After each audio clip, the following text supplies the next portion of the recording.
Single dad waiter stands up to billionaire CEO. What he says next freezes the entire internet.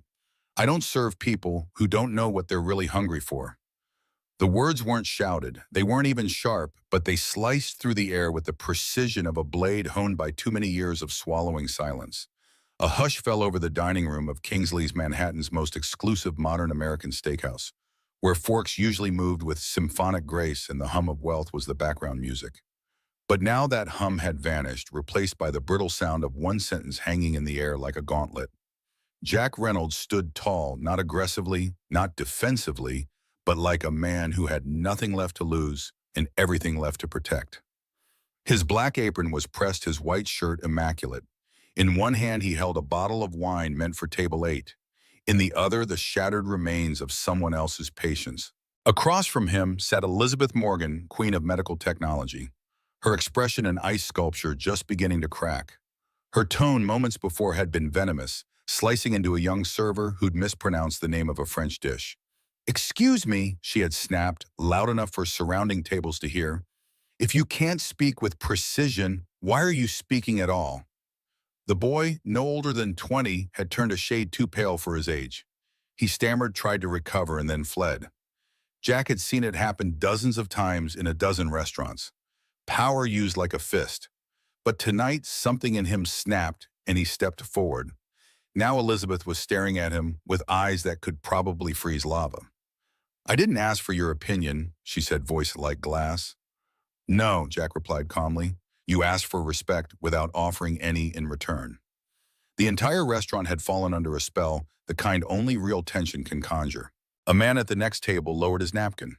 A woman by the window put down her wine. Even the pianist in the corner let his fingers slip off the keys, holding his breath like the rest of them. Elizabeth leaned back in her chair, assessing Jack like a lion studies an unfamiliar rival. "You must think this is brave," she said, making a scene. "Getting your 15 seconds of fame." Jack didn't flinch. "I think real bravery," he said, "isn't measured by volume. It's measured by silence, how long someone like that kid can take it before someone else decides enough is enough." Her jaw flexed. The room watched wide-eyed. Then with the slow poise of someone used to controlling a courtroom, even if this one was wrapped in candlelight, Elizabeth waved a dismissive hand. "Bring me the Wagyu filet medium rare and a new server." Jack didn't move. "No." Her voice rose not loud but electric. "Is that how Kingsley's trains its staff now? To pick and choose which guests they want to serve?" "I'm not refusing to serve you," he said. "I'm refusing to serve your anger." Somewhere in the back, a phone buzzed. A lens flickered. Unbeknownst to Elizabeth, someone had already started recording. She stared at him. "What's your name, Jack? I'll make sure you're not here tomorrow." He nodded without fear, without bravado. "You do what you need to. I already did." With that, he turned and walked back toward the kitchen, past the other servers, who parted like waves. His heart thudded in his chest, not from fear, but from release, like finally saying something you'd rehearsed your whole life without realizing it. In the kitchen, Barbara Thompson, the owner and general manager, was already waiting. Her arms were crossed, her jaw set in that dangerous way mothers got when they were about to defend you or bury you. "What happened?" Her tone wasn't a question, it was a fuse. Jack handed off the bottle he was holding. "She humiliated Ethan publicly. I wasn't going to let that slide." Barbara exhaled through her nose. "That's Elizabeth Morgan, Jack. Do you know how many zeros she's worth? Do you know how many investors she dines here with? How many influencers follow her charity foundation on Instagram?" He leaned on the prep counter, grounding himself. "I know I didn't sign up to be her punching bag. She'll make calls to the owner to Yelp to God if she thinks it'll help. I'm not saying you were wrong. I'm saying you picked a battle with a woman who doesn't lose." Jack met her eyes. "I'm raising a daughter. I don't want her to grow up thinking money gives you the right to humiliate people." That stopped Barbara for half a second. The part of her that was manager flared with dread. The part of her that had once been a waitress in a cheap diner nodded, slowly remembering. "I'll talk to her," she said, "but Jack, be ready for fallout." Later that night, the buzz began. The video of the confrontation was clipped, edited, and hashtagged. Within hours, it was on TikTok, Reddit, and Instagram. Waiter tells off billionaire CEO in Manhattan steakhouse. He didn't take her order. He took a stand. Some called him a hero. Others called him unprofessional. The comment section became a battlefield between corporate apologists and hospitality veterans. Jack didn't read it. He was too busy washing Sophie's dishes, helping her finish a diorama of the Apollo 11 lunar module, and brushing her teeth while she told him a story about a class hamster named Button. Only after she was asleep, her tiny hands still clutching his shirt, did he check his phone. There it was. Dozens of texts, missed calls, emails from reporters he didn't know, and people he hadn't spoken to since his deployment. And one message from an unknown number. You think you're noble. You're not. Enjoy the attention while it lasts.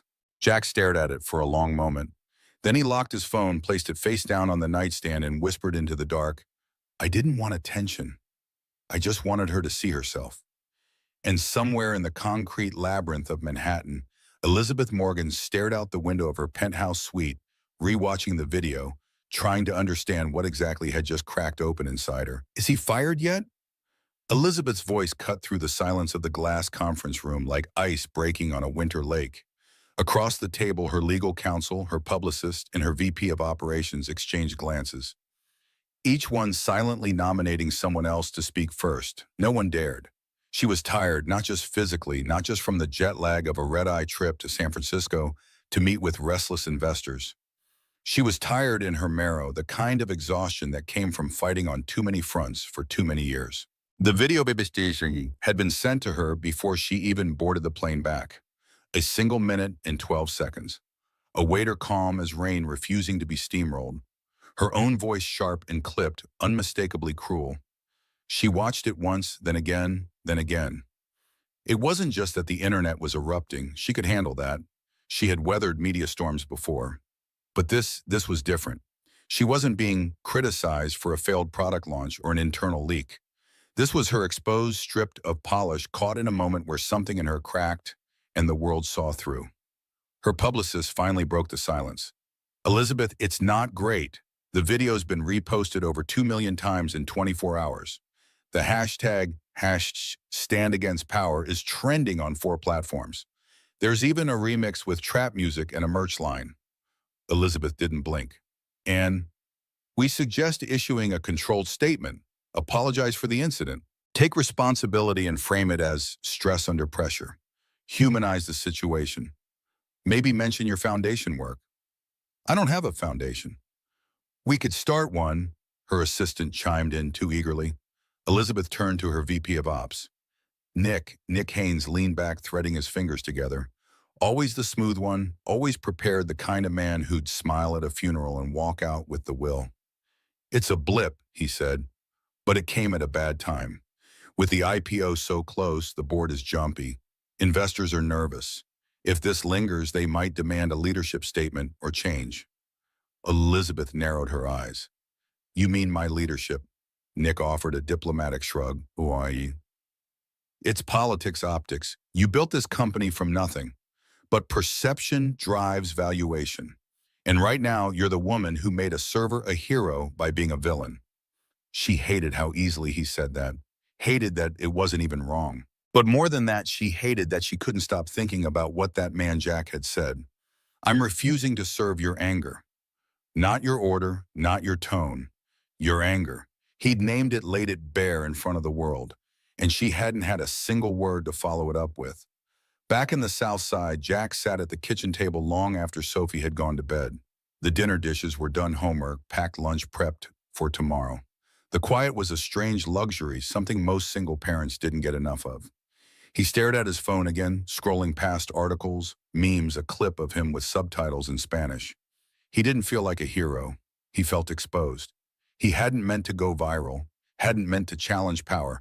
He just couldn't stand by and let that kid be torn apart by someone who clearly had a storm going on inside her. He sipped lukewarm coffee and muttered, one sentence. That's all it took to burn down the quiet. A message pinged. This time not from a stranger. It was from Barbara. Come in an hour early tomorrow. We need to talk. Bring your apron just in case. Just in case, he repeated aloud. That was code for your fate isn't sealed yet. The next day, Jack walked into Kingsley's with his head high, but his gut twisted. Barbara met him in the back office, closing the door behind her. She looked tired, more so than usual. "You're still here," she said.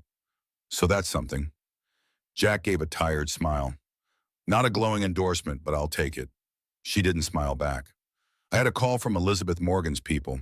She didn't demand you be fired, didn't threaten to sue, just said she'd be watching the way we manage reputational risk moving forward, which in rich person speak is code for, 'I'm not done with you.'" "So you are firing me?" "No," she said, "because I watched that video too, and you didn't scream, you didn't shame, you held a line the rest of us forgot was there." A beat. Then her voice softened. "She was brutal, but you didn't hit back. You offered a mirror." Jack looked away. Didn't feel noble. "It rarely does," she said, "but it was, and people felt it." He nodded. "So what now?" Barbara leaned in, elbows on the desk. "Now you keep doing your job. But be ready. This story isn't done. She'll come back. Women like that don't like leaving loose ends." Jack paused. She looked like someone who hasn't cried in years. Barbara raised an eyebrow. "You planning to fix her?" He shook his head slowly. "I think she's already cracked." That night, Elizabeth stood at the window of her penthouse, overlooking the Manhattan skyline, bright, unbothered, and different. She had turned down interviews, ignored PR drafts, let calls go to voicemail. Instead, she rewatched the video again. Not her part, not the tirade, just him. That calm voice, that steady gaze, that one line that refused to serve her anger. It wasn't what he said that haunted her. It was why it hit so hard. Because deep down in a place she hadn't let light touch in years, she knew he was right. The storm didn't come with thunder. It arrived in heels. Elizabeth Morgan stepped through the entrance of Kingsley's on a Tuesday evening, the kind of night where the city felt hushed and thoughtful. Her heels clicked against the marble floor with the rhythm of someone who was used to owning rooms and knew how to reclaim one she'd lost. Barbara spotted her instantly from across the bar and stiffened. The maitre d' swallowed hard, glancing around for Jack. Elizabeth didn't announce herself. She didn't bring security assistance or the usual armor of influence. Just a structured navy coat, a tight ponytail, and eyes that could still cut glass.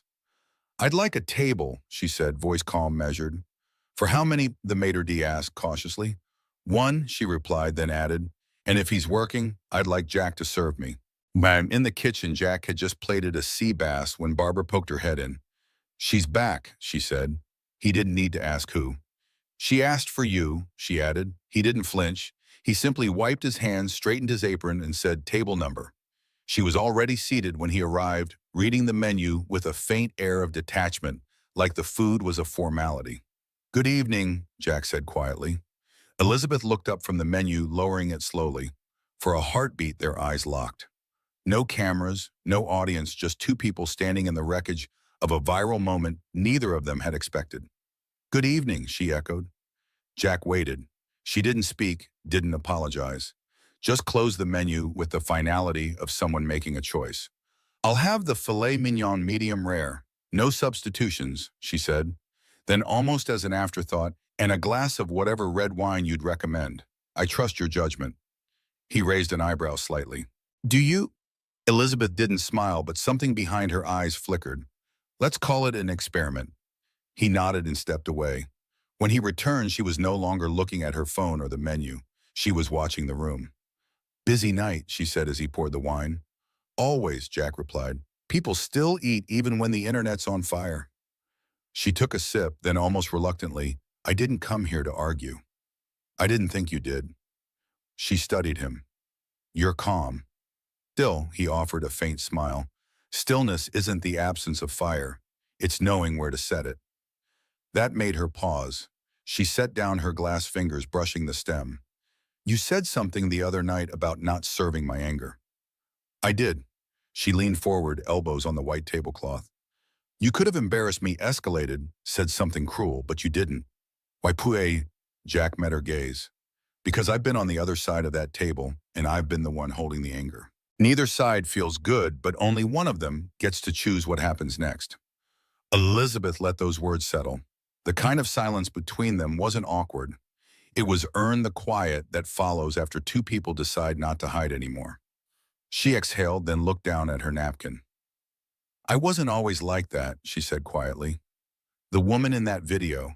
I built everything by being harder than what tried to break me. Somewhere along the way, I think I froze over.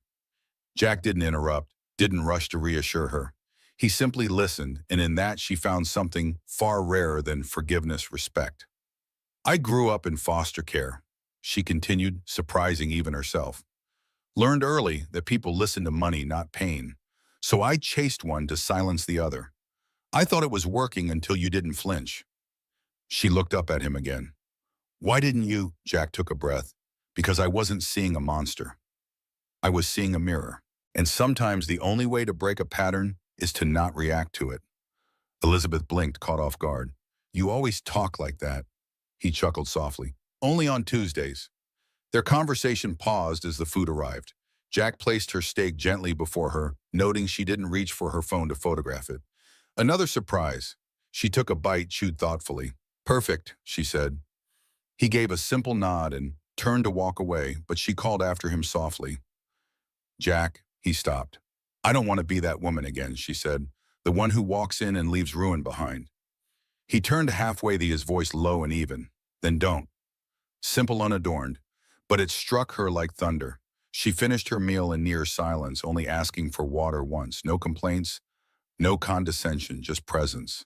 When she stood to leave, she reached for her bag, then paused. How much is the check? It's on the house, Jack replied without hesitation. Elizabeth's brows lifted. I don't need charity. It's not charity, he said. It's gratitude for the quiet and for trying. She hesitated, then pulled a $100 bill from her wallet and slid it beneath her empty wine glass. For the server who didn't flinch, Ochi, she said, and the man who didn't look away. Before he could respond, she was gone. Later, as Jack wiped down the table, Barbara appeared beside him, arms crossed. Well, she didn't throw anything, Jack said dryly. She coming back? I think she already did, he replied quietly. Across the city, Elizabeth Morgan stood in front of her bathroom mirror. She removed her earrings slowly, watching her own reflection as if meeting it for the first time in a long while. She didn't know what she was walking toward, but for the first time she knew she had stopped running from herself. And maybe, just maybe, that was how real change began. Not with a statement, not with a press release, but with a conversation. A quiet one, the kind that didn't demand to be heard, only understood. The fall wasn't dramatic. It was small, almost forgettable. A quick trip on the last rung of a jungle gym, the kind of misstep any child might make on a spring afternoon.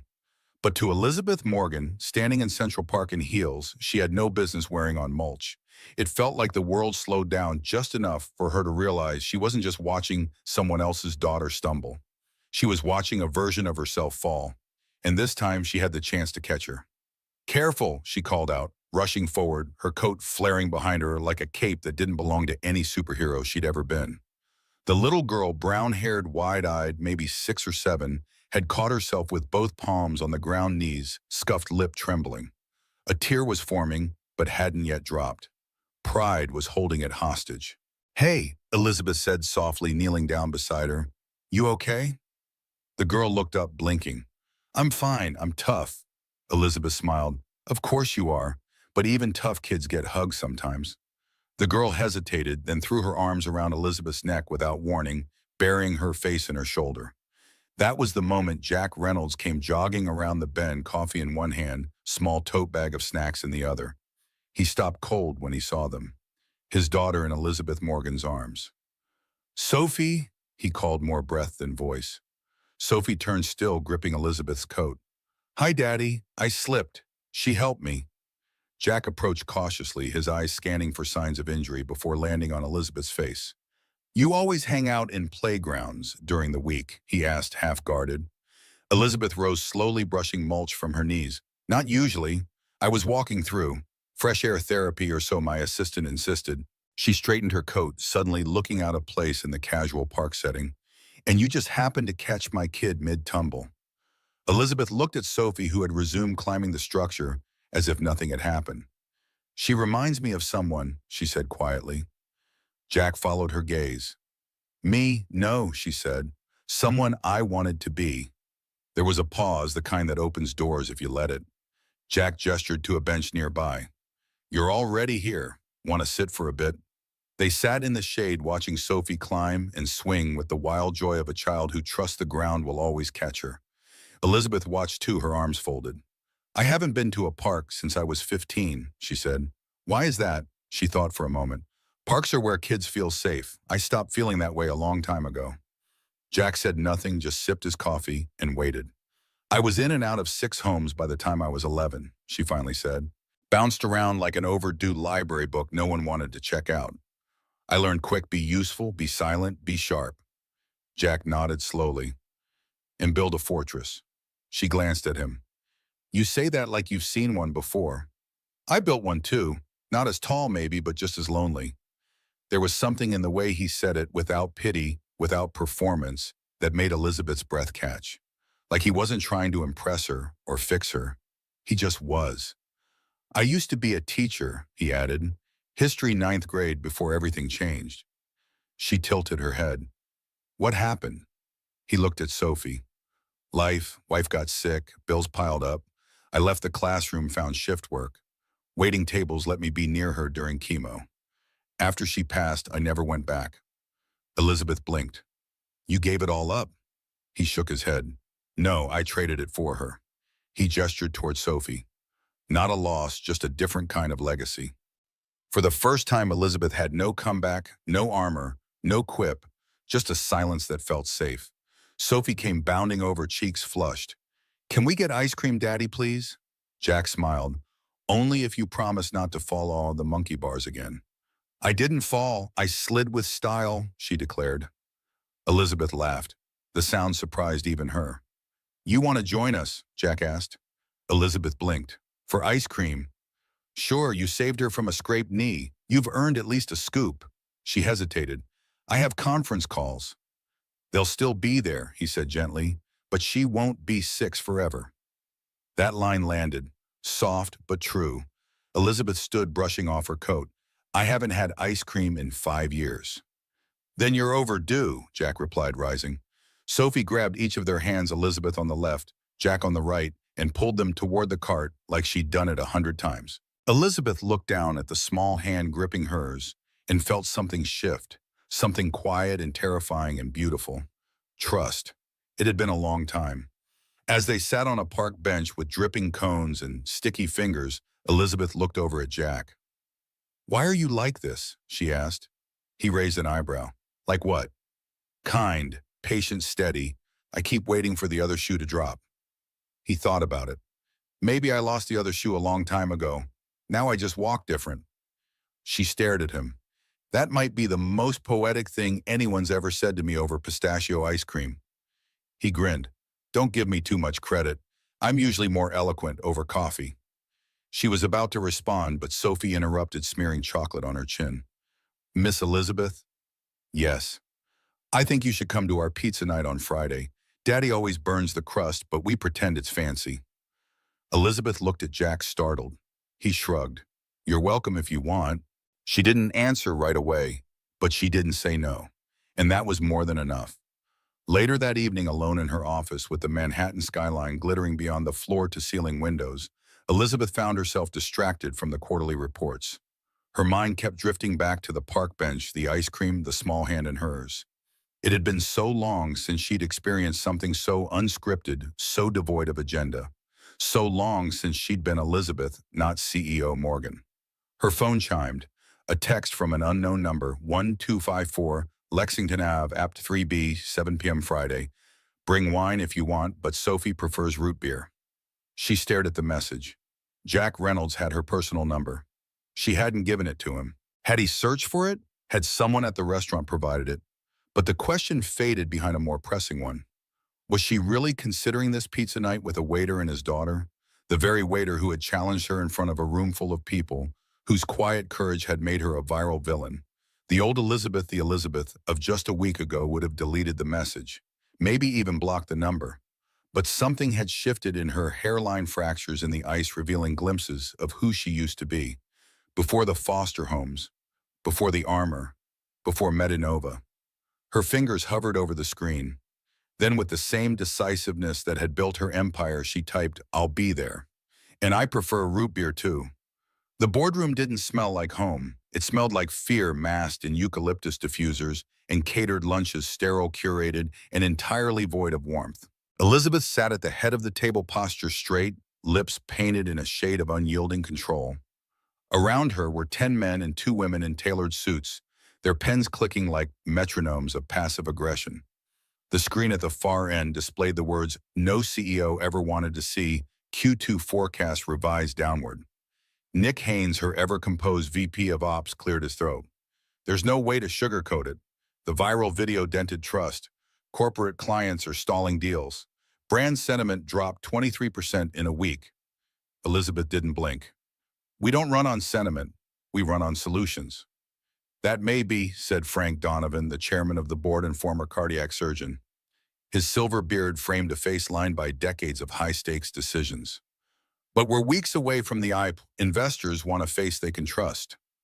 Right now, that face is controversial." There it was, said with a smile coated in honey but sharp enough to draw blood. "And there's the matter of the next-gen pacemaker complaints," added Robert Keller, the venture capitalist whose early investment had helped launch Medinova. The timing couldn't be worse. Elizabeth's heart pounded, not with fear, but with rage so precise it felt surgical. She had built this company from her kitchen table with nothing but blistered fingers and nights no one saw. And now a single moment, a single human moment, threatened to wipe it away. "The next-gen issue is being addressed," she said. "Our engineering team has identified the voltage fluctuation in the battery component. We're preparing a statement." "A statement?" Keller raised an eyebrow. "Elizabeth, we're looking at a potential class action. The FDA is asking questions. If this gets out before the IPO..." "What are you suggesting, Robert?" and she interrupted. "That we hide a potential safety issue." The room temperature seemed to drop a few degrees. "I'm suggesting we manage the situation with discretion," Keller replied smoothly. "Quiet recalls, targeted replacements, nothing that spooks the market." Elizabeth's jaw tightened. She knew what he was really saying: bury it. Protect the IPO, worry about the patients later. She stood slow and deliberate. "You want me to play soft, to apologize in a press statement crafted by a consultant who's never missed a meal. But what if I told you I'm already doing the work, the real work?" Frank's brow lifted. "Meaning I'm rebuilding trust," Elizabeth said. "Not with headlines, with human beings. One conversation at a time and one wall at a time. And as for next gen, we're going to issue a full recall. Today. Every device, every patient." Keller's face darkened. "That sounds lovely, Elizabeth. But Wall Street doesn't invest in feelings." "No," Elizabeth said, gaze unwavering. "But real people do, and I'm done building companies that forget the people behind them." The silence in the room wasn't hostile. It was stunned, and somewhere in that stillness, Elizabeth realized she wasn't defending herself. She was becoming herself. As the board members filed out, Frank Donovan lingered behind. The old surgeon studied her with eyes that had seen too many hearts exposed. "That waiter," he said quietly, "he got to you, didn't he?" Elizabeth gathered her papers, not meeting his gaze. "He reminded me of something I forgot." Frank nodded slowly. "Be careful, Elizabeth. The company needs you, but they'll sacrifice you in a heartbeat if you threaten the IPO." She looked up, then a half smile playing at her lips. "Then it's a good thing I've spent my life being unwanted, Frank. I know how to survive it." But as she watched him leave, a chill crept up her spine. She'd just challenged the board, and boards like foster care systems had ways of removing problems. That night, she didn't go back to her penthouse. She went to the Southside pie box in hand, heart hammering in her chest like a drum line before a verdict. When Jack opened the door, he blinked at her. "You brought dessert." "I brought an apology," she said, "but it comes in apple pie." He stepped aside. "Then you better come in. We don't turn away a redemption baked in crust." Inside, Sophie was coloring at the kitchen table, humming a Taylor Swift song and munching on apple slices. When she saw Elizabeth, her face lit up. "You came back," Elizabeth smiled. "I made a promise, didn't I?" Sophie beamed. "I saved a seat." She had a folded dish towel mark the spot beside her. Elizabeth sat down, feeling something unfasten inside her. Dinner was leftovers and laughter. Dessert was sweet and eaten too fast. After Sophie went to bed, Elizabeth lingered in the doorway of her room, watching as Jack tucked her in, brushing a curl from her forehead. "She's magic," Elizabeth whispered. "She's what keeps me honest," Jack said. They returned to the kitchen where dishes were stacked and moonlight poured in through the window like a soft benediction. "She asked if you were her new friend," Jack said. I didn't know how to answer. Elizabeth looked down. "I don't have many friends, not the real kind." "Why not?" "I used to think vulnerability was a weakness, that if people saw who I really was, they'd leave." Jack leaned against the counter. "Maybe. Or maybe they'd finally understand why you fight so hard." Elizabeth looked up, eyes shining but unshed. "I'm not used to being seen." "You are now," he said, "whether you're ready or not." She moved toward him slowly, as if afraid any sudden motion would shatter the quiet safety between them. "I had a board meeting today," she said. "They're trying to push me out over the next-gen pacemaker issue." His jaw tightened. "The heart device, what's wrong with it?" "Battery fluctuations. In rare cases, it can cause the device to fail. Our engineers found it during routine testing, but the board wants to keep it quiet until after the IPO." Jack finished for her. She nodded, surprised by his insight. "How did you know?" "I may just be a waiter now, but I was a history teacher. Power protects power, always has. I ordered a full recall, every device, every patient notified." She reached for his hand, brushing her thumb over the calluses. "You and Sophie. You reminded me what real strength looks like. It's not cold or sharp. It's warm. It's messy. And it shows up anyway." Jack searched her face. "So what now?" Elizabeth took a breath. "Now I rebuild. But not just the company. Me. I want to be someone worthy of the trust I keep demanding." He didn't pull her closer. He didn't have to. She stepped into his arms like a decision she'd already made.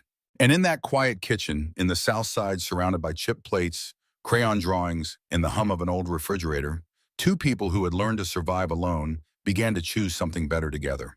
What neither of them noticed was the small red notification light blinking on Elizabeth's phone buried in her purse. An email from Robert Keller to the entire board. "Emergency meeting tomorrow, 8 a.m.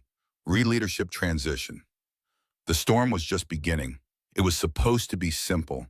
Just a dinner, 3 plates, 2 adults trying to navigate the strange bloom of something unspoken, and one child with glitter in her hair and spaghetti on her chin. But something about that night at Kingsley's, days after the apple pie truce, hummed with electricity, like the room itself had been waiting for the moment they'd walk in together. Not CEO and waiter, not headline and damage control, but something else.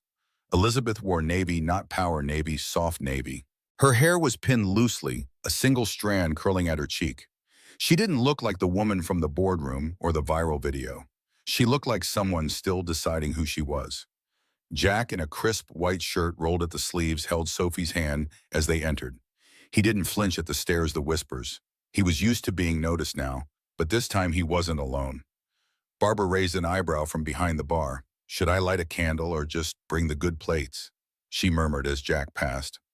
Jack smirked. "Both." They were seated at a quiet corner table, one usually reserved for anniversaries or apologies. Elizabeth glanced around. "You sure this doesn't violate 100 HR policies?" "We never had an HR department," Jack said. "Just Barbara, and she's too busy live tweeting this moment." Elizabeth laughed, and for the first time, it didn't sound rehearsed. It was low, surprised, and real. Sophie handed her a napkin folded like a swan. "I made it myself for you." Elizabeth took it carefully as if it were porcelain. "This is beautiful, thank you." "You can keep it," Sophie whispered, as if it were a sacred exchange. "In case you forget you're special." Elizabeth's throat tightened. She'd sat in rooms with billionaires, held awards, been interviewed by Forbes, but somehow nothing ever felt as heavy or holy as a paper napkin shaped like hope. Dinner was warm, messy, beautiful. They shared stories. Sophie's chaotic school play, Elizabeth's disastrous attempt at baking banana bread that exploded, and Jack's confession that he once mistook wasabi for avocado on a date and cried through an entire appetizer. By dessert, Sophie was asleep in Elizabeth's lap, a tiny hand curled into the folds of her coat. Jack reached across the table, gently brushing a crumb from Elizabeth's wrist. "You look terrified." "I am," she whispered. "Of what? Of wanting this too much, of not deserving it." He tilted his head. Let me ask you something, Elizabeth. When you walk into a room, do you scan it for escape routes or soft places to land? She blinked. Escape routes. That's not power, that's survival. He leaned forward, voice quieter. You've been surviving for so long, you forgot what safe feels like. She looked down at Sophie. This feels dangerous. No, Jack said. It feels unfamiliar. There's a difference, wow. Elizabeth met his eyes. What if I break it? He reached over, touching her hand with both of his. Then we fix it together. Nothing here is porcelain, Elizabeth. We're all already cracked, but we hold anyway. Tears pooled but didn't fall. She wouldn't let them. Not here, not yet. Later they stepped out into the cool night. The city buzzed around them, horns, voices, lights flickering like restless thoughts. But for once, Elizabeth didn't feel alone in it. Jack carried Sophie, her head against his shoulder, and Elizabeth walked beside them in silence. They reached the curb where her car waited. Her driver stood beside the door but didn't move until she gave a nod. She turned to Jack. I've been thinking, she said. Dangerous, he replied with a smirk. I want to do something reckless. He arched a brow. I want to invite you to a charity gala. He blinked. Me? It's next week, full of people who pretend they care about things and dresses they'll never wear twice. I usually hate it. So why go on? Because this year, she said, voice steady, I want to show up with someone who reminds me why I started fighting in the first place. Jack didn't answer right away. Then Elizabeth, I'm a waiter from the South Side. I don't own a tux. I've never been to anything that required RSVP or valet. She stepped closer. You stood in a viral hurricane and didn't flinch. You comforted a woman the world labeled a villain. You raised a daughter with more grace than any man I've ever met. You think that's not gala-worthy? He stared at her. You're serious. I am. He looked down at Sophie, still asleep, her hair tangled and soft against his shirt. Then he looked at Elizabeth. Okay, he smiled. I'll go, but only if you promise not to run when they start whispering. I don't run anymore, she said. I walk into the fire now. And what if I'm the one who panics? She smiled gently. Then I'll remind you who you are, like you did for me. As her car pulled away, Elizabeth looked out the window and saw Jack still standing there, Sophie in his arms, his eyes on her. He didn't wave. He just watched, steady, present, safe. And for the first time in years, Elizabeth didn't feel like she was holding her breath. She felt ready for what came next. For the fire, for the faith, for the kind of love that didn't arrive in perfection, but in persistence. The emergency board meeting was held in the kind of conference room that smelled of power and imported leather. 8 a.m., and already the air was thick with ambition and expensive cologne. Elizabeth arrived 5 minutes early as she always did, but found the room already occupied. Robert Keller sat at the head of the table, her seat flanked by 3 board members and a man she didn't recognize. Elizabeth? Keller smiled with all the warmth of a shark. Thank you for joining us. She didn't sit. You're in my chair, Robert. Just keeping it warm. He didn't move. Allow me to introduce Bradley Wilson from Sunward Capital. They're interested in our company's future. The stranger nodded his eyes, calculating Elizabeth's worth in real time. Ms. Morgan, your reputation precedes you. I'm sure it does, she replied coolly. Now, would someone like to tell me why there's a potential investor at a closed board meeting I wasn't informed about? Frank Donovan entered, then his face grim. I'd like to know the same thing. Keller's smile didn't waver. We're discussing contingencies, Frank, in light of recent events. Recent events. Elizabeth placed her portfolio on the table with controlled precision. You mean my decision to recall a potentially dangerous product before it kills someone, among other things. Keller slid a tablet across the table. Your erratic behavior, the viral incident, this interesting photo from Kingsley's 2 nights ago. Elizabeth's blood went cold. On the screen was a grainy image taken through the restaurant window, her Jack and Sophie laughing over dessert. You're having me followed. Market research. Keller shrugged. The board has concerns about your judgment lately, personally and professionally. Frank stepped forward. This is outrageous, Robert. Elizabeth built this company from nothing. The next-gen recall was the right call ethically and legally. Perhaps, Keller conceded, but the timing is unfortunate. 6 weeks before IPO, the market will punish us severely. Better the market than the FDA, Elizabeth countered. Or did you forget what happened to Boston Scientific in '07? Bradley Wilson cleared his throat. If I may, Sunward Capital believes in Medinova's potential, but we also believe in stable leadership. We'd be prepared to offer a significant pre-IPO investment contingent on certain organizational adjustments. The room went silent. You want my resignation, Elizabeth said flatly. We want what's best for the company, Keller corrected. Your company, Elizabeth, the one you built. Don't you want to see it succeed? Elizabeth felt a familiar coldness creeping in, the one that had protected her through foster homes and boardrooms alike, the armor reassembling. But then she remembered Jack's words, I'm refusing to serve your anger. She took a slow breath.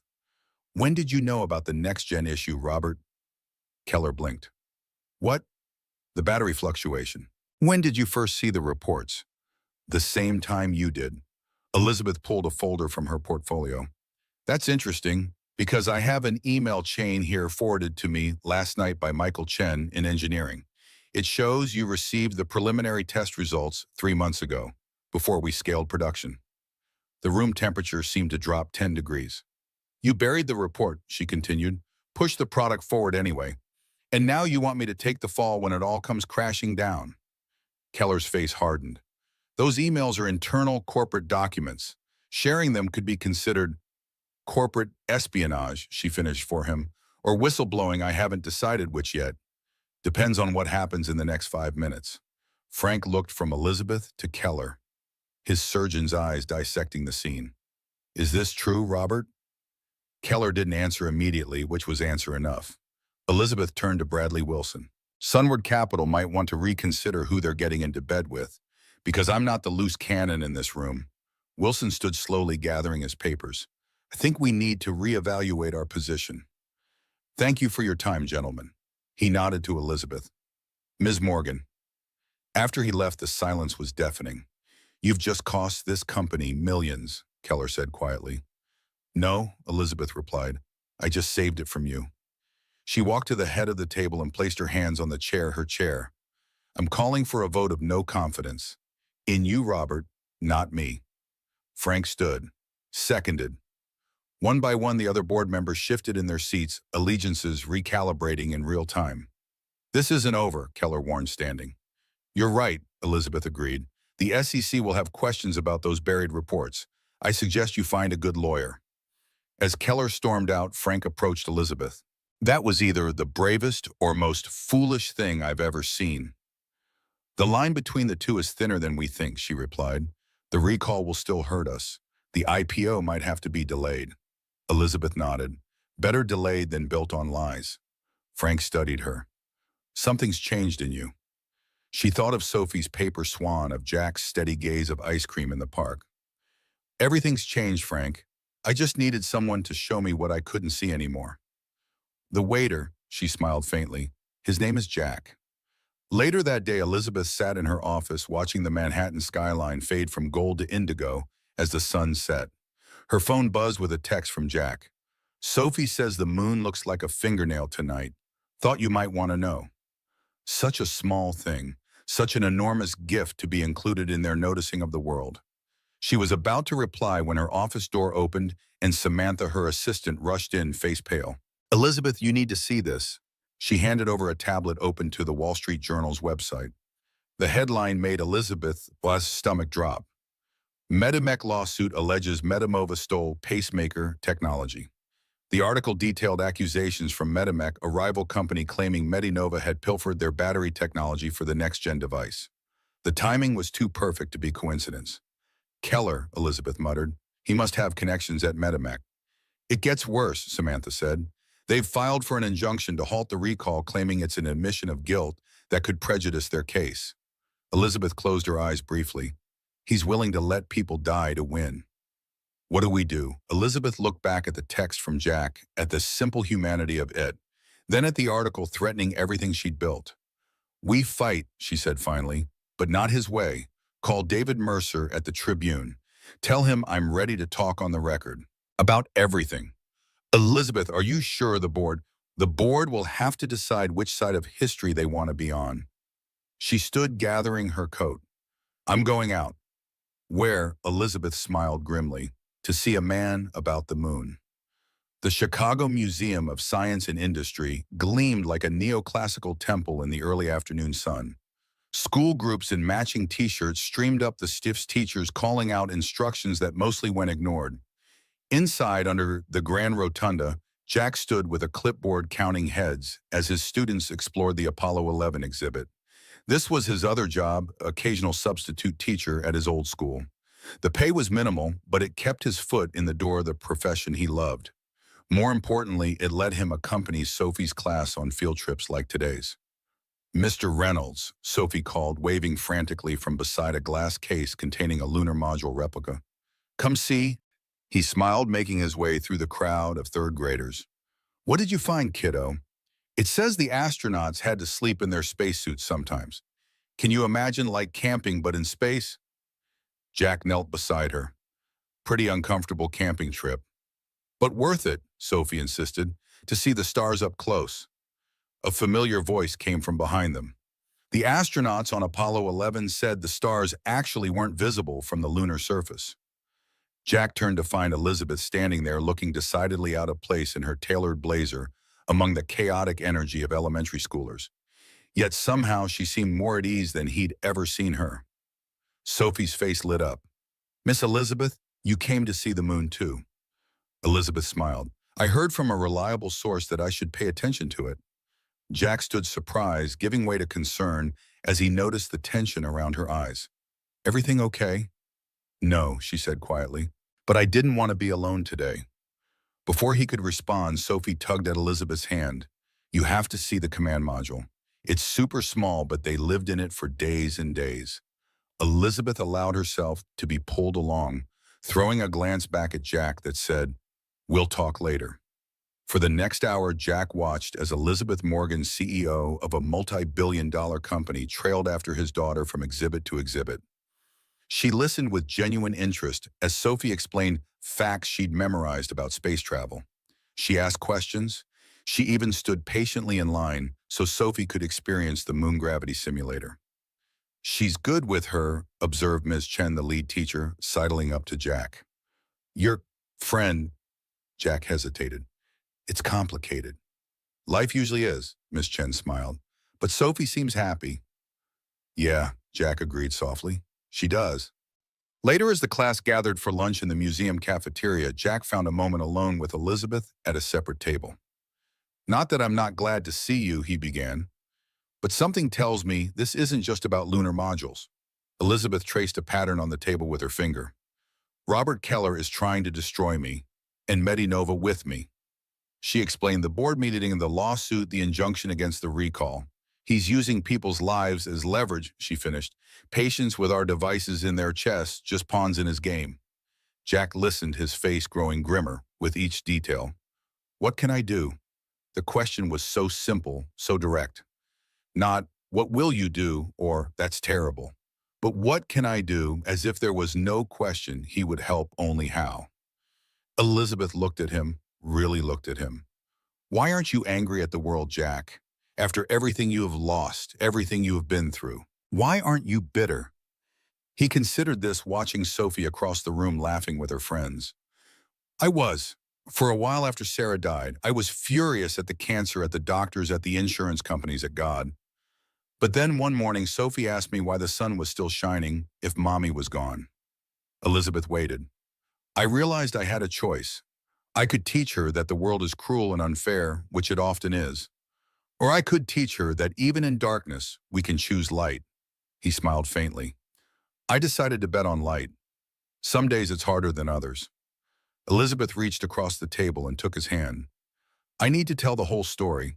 About NextGen, about Keller, about the patients at risk. But I need someone who understands the human cost, not just the business angle. You want me to talk to this reporter with you? Jack guessed. Yes, about Sarah. About what happens when medical companies put profit over people. Jack was silent for a long moment. I've spent 3 years keeping our story private, protecting Sophie from becoming the girl whose mom died. I know it's a lot to ask, But, he continued, Sarah would want her story to matter, to help others. He squeezed Elizabeth's hand. I'll do it, but I need to prepare Sophie first. Elizabeth nodded. Of course. And Jack, thank you. Don't thank me yet, he said. Keller sounds like a man with nothing to lose. This could get ugly. I'm counting on it, Elizabeth replied, a steely glint returning to her eyes. Sometimes things need to break completely before they can be rebuilt properly. Jack looked thoughtful. There's something else you should know, about me, about why this matters so much. What is it? I wasn't always just a history teacher, he said quietly. Before that, I was a Marine, served in Desert Storm.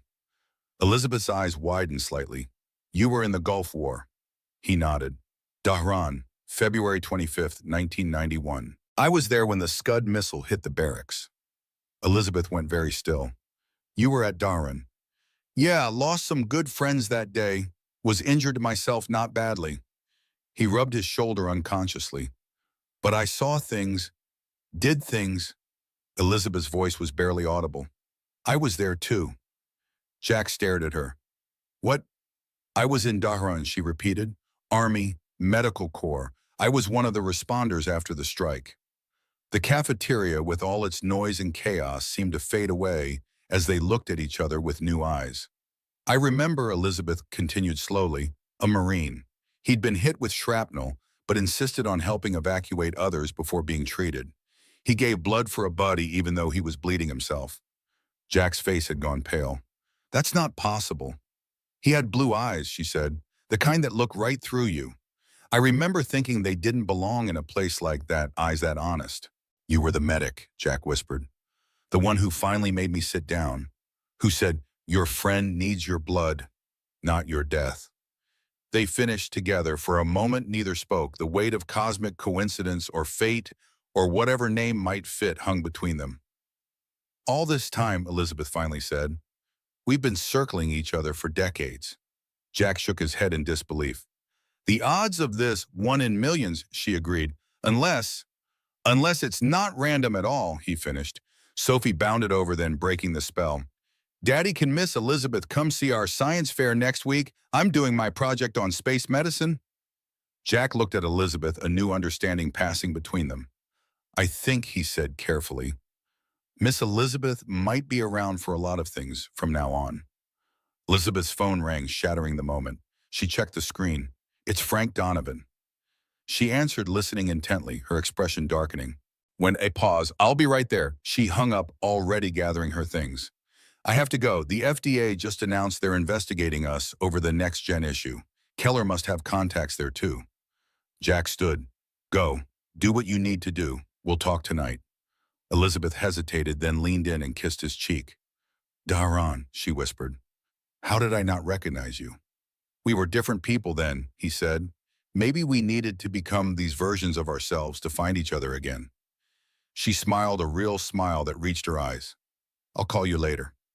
As she rushed off, Jack touched his cheek where her lips had been watching her disappear into the crowd. Sophie tugged at his sleeve. Daddy, is Miss Elizabeth your girlfriend now? Jack looked down at his daughter, her eyes so much like Sarah's. No, sweetheart, not exactly. But you like her, and she likes you, I can tell. It's complicated, Soph. She rolled her eyes with all the dramatic flair of an 8-year-old. Grown-ups always say that when they're scared. Jack chuckled. When did you get so smart? I've always been smart, she declared. You just haven't been paying attention. As they rejoined the class, Jack couldn't help but wonder what Sarah would think of all this. Of Elizabeth, of their unlikely connection, of the strange way past and present were colliding. He liked to believe she'd approve. Sarah had always told him not to get stuck. Life is for the living, Jack, she'd said in those final weeks. Promise me you'll keep living it. He'd promised. And for the first time in 3 years, he felt like he might actually be keeping that promise. The FDA investigation hit like a tsunami. By evening, Medinova's stock had plummeted 27%. Emergency room physicians nationwide were being advised to monitor patients with next-gen devices. The media was circling, hungry for blood. Elizabeth stood in her office watching the chaos unfold on multiple screens. Financial news channels showing the stock in freefall. Medical news reporting on the potential risks. Social media exploding with speculation and accusation. Frank entered without knocking. The legal team is preparing a statement. PR wants to know if you're going to make a personal appearance. Not yet, Elizabeth replied. First, I need to understand exactly what we're dealing with. We're dealing with Robert Keller trying to sink this company before you can expose him, Frank said bluntly. It's more than that. Elizabeth turned from the screens. I've been going through the next-gen files. The battery issue isn't random. It's a design flaw that shouldn't have made it past initial testing. What are you saying? I'm saying someone deliberately concealed problems during development. Someone with authority to override safety protocols. Frank's expression darkened. Keller, or someone working for him. Elizabeth sank into her chair. But why? Why push a flawed product knowing it could fail, knowing it could hurt people, knowing it would eventually come to light? Frank was silent for a moment. Unless that was the point. Elizabeth looked up sharply. What? What if Keller wanted the product to fail after the IPO when Medinova's value was at its peak? Short selling, Elizabeth breathed. He could make millions betting against his own company. And with you as CEO during the crisis. I'd take the fall, she finished, while he walks away rich. Frank nodded grimly. It's diabolical, but it fits. Elizabeth stood, newfound energy coursing through her. We need proof. Trading records communication between Keller and anyone involved in the next-gen development. That won't be easy to get, not quickly. Then we'll start with what we have. Elizabeth picked up her phone. I'm meeting with a reporter tomorrow. David Mercer from the Tribune. I want you there. Frank raised an eyebrow. You're going public with this. The board will have a collective aneurysm. The board needs to decide whose side they're on, the patients or the profits. And if they choose wrong, Elizabeth's gaze hardened, then they don't deserve to be part of what comes next. Frank studied her for a long moment. You know, when I first met you, I thought you were just another ambitious startup founder. Brilliant but cold. I didn't think you cared about people-only innovation. Maybe I didn't, she admitted. Not enough. What changed? Elizabeth thought about Jack, about their shared past. She'd somehow forgotten about Sophie's paper swan. I remembered who I was before I built all these walls. Frank nodded, understanding in his eyes. Well, I'm glad, because we're going to need that person to get through what's coming. After he left, Elizabeth tried calling Jack, but the call went to voicemail. She texted instead. Things escalating here. FDA investigation underway. Meeting with reporter tomorrow at 10. Still want to join. His response came minutes later. I'll be there. Sophie knows everything now. She says to tell you the moon is helping. Not sure what that means, but she insisted. Elizabeth smiled despite everything. Tell her I'm counting on it. And Jack, thank you. For what? For reminding me there are things worth fighting for besides balance sheets and stock prices. Like what? She hesitated, then typed. Like people who see you even when you're invisible to yourself. His reply was simple. Get some rest, Elizabeth. Tomorrow we go to war. She set down her phone, turning back to the windows where the city lights mirrored the stars hidden by urban glow. Somewhere out there, Robert Keller was plotting his next move. Somewhere out there, patients with potentially faulty devices were going about their lives unaware of the corporate battle being waged over their hearts. And somewhere out there, in a small apartment in the South Side, was a man who'd once given blood while bleeding himself. A man who, against all odds, had circled back into her life exactly when she needed someone who understood both sacrifice and survival. Elizabeth Morgan had never been one for signs or spiritual meaning. But tonight, looking at the same moon Sophie had declared looked like a fingernail, she allowed herself to wonder if some things were too perfectly imperfect to be mere coincidence. The next morning dawned cold and clear, the kind of Chicago autumn day where the sky seems impossibly blue and brittle. Elizabeth arrived at the Tribune building early, dressed not in her usual power suit, but in something softer, still professional, but less armored. A conscious choice. Today wasn't about CEO Morgan. It was about Elizabeth, the woman who'd once been an army medic, who'd once dreamed of healing before empire building took over. Jack was already waiting in the lobby, looking both out of place and perfectly at ease in his worn leather jacket and button-down shirt. A skill he had existing comfortably in spaces not designed for him. You ready for this? He asked as she approached. No, she admitted, but it needs to be done. Sophie made you something. He reached into his pocket and pulled out a small, clumsily folded paper star. For luck. Elizabeth took it carefully, a lump forming in her throat. Thank you, I'll keep it close. They rode the elevator in companionable silence, the kind that exists only between people who've seen each other's true faces and decided to stay anyway. David Mercer was waiting in a conference room mid-50s with the weathered look of someone who'd spent decades chasing stories that mattered. He stood as they entered, extending his hand first to Elizabeth, then to Jack.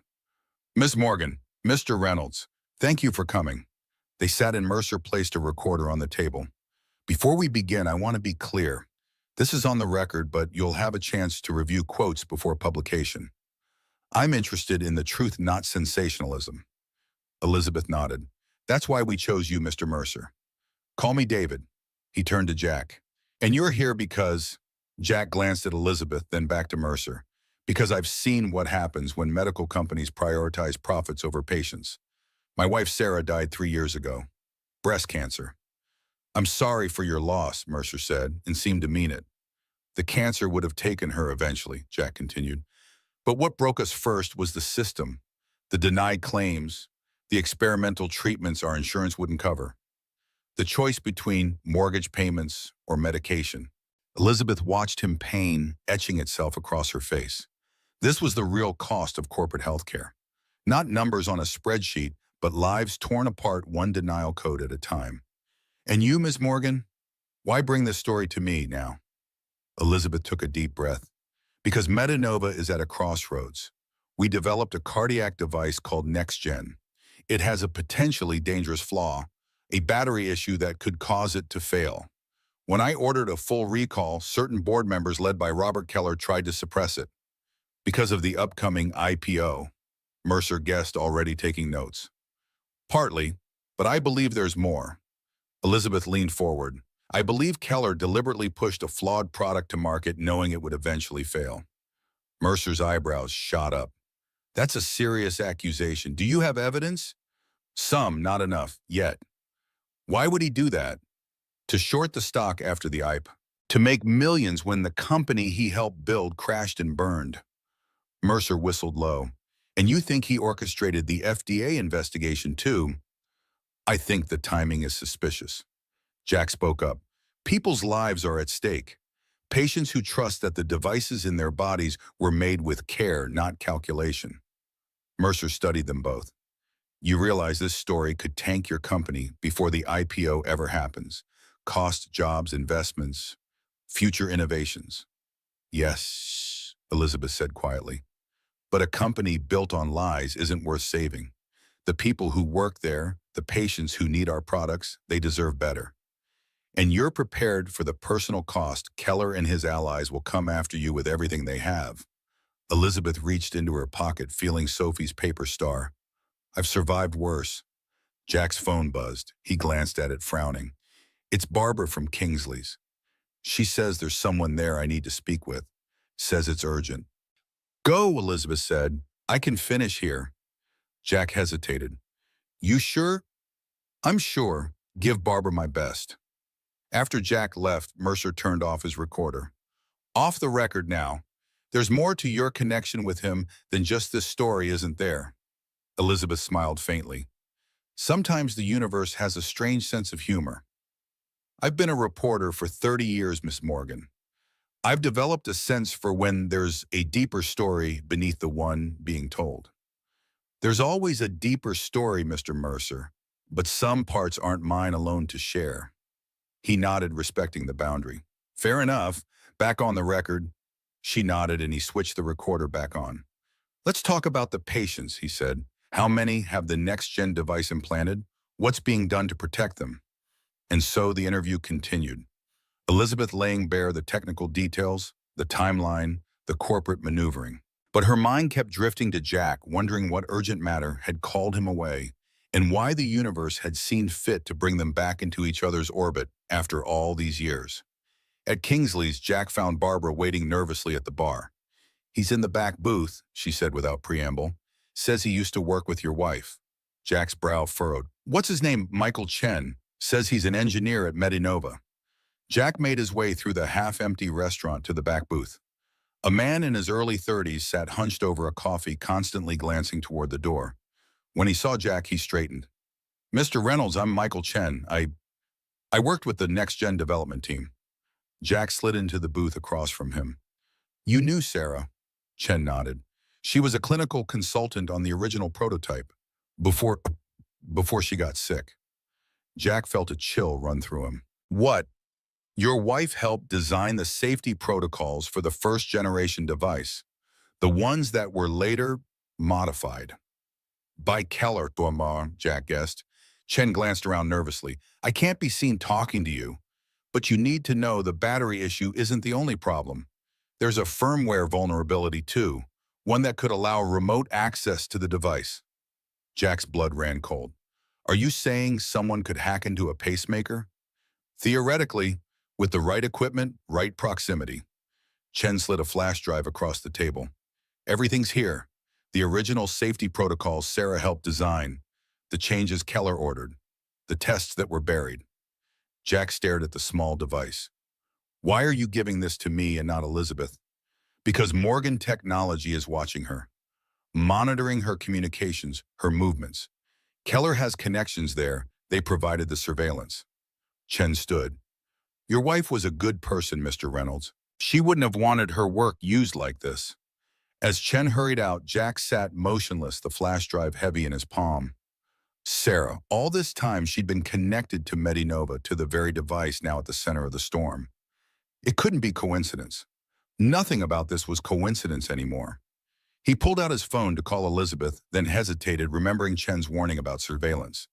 Instead, he texted, "Need to see you, not at your office, somewhere private. It's about Sarah." Her reply came quickly. "My penthouse, 8 p.m. Security knows to expect you."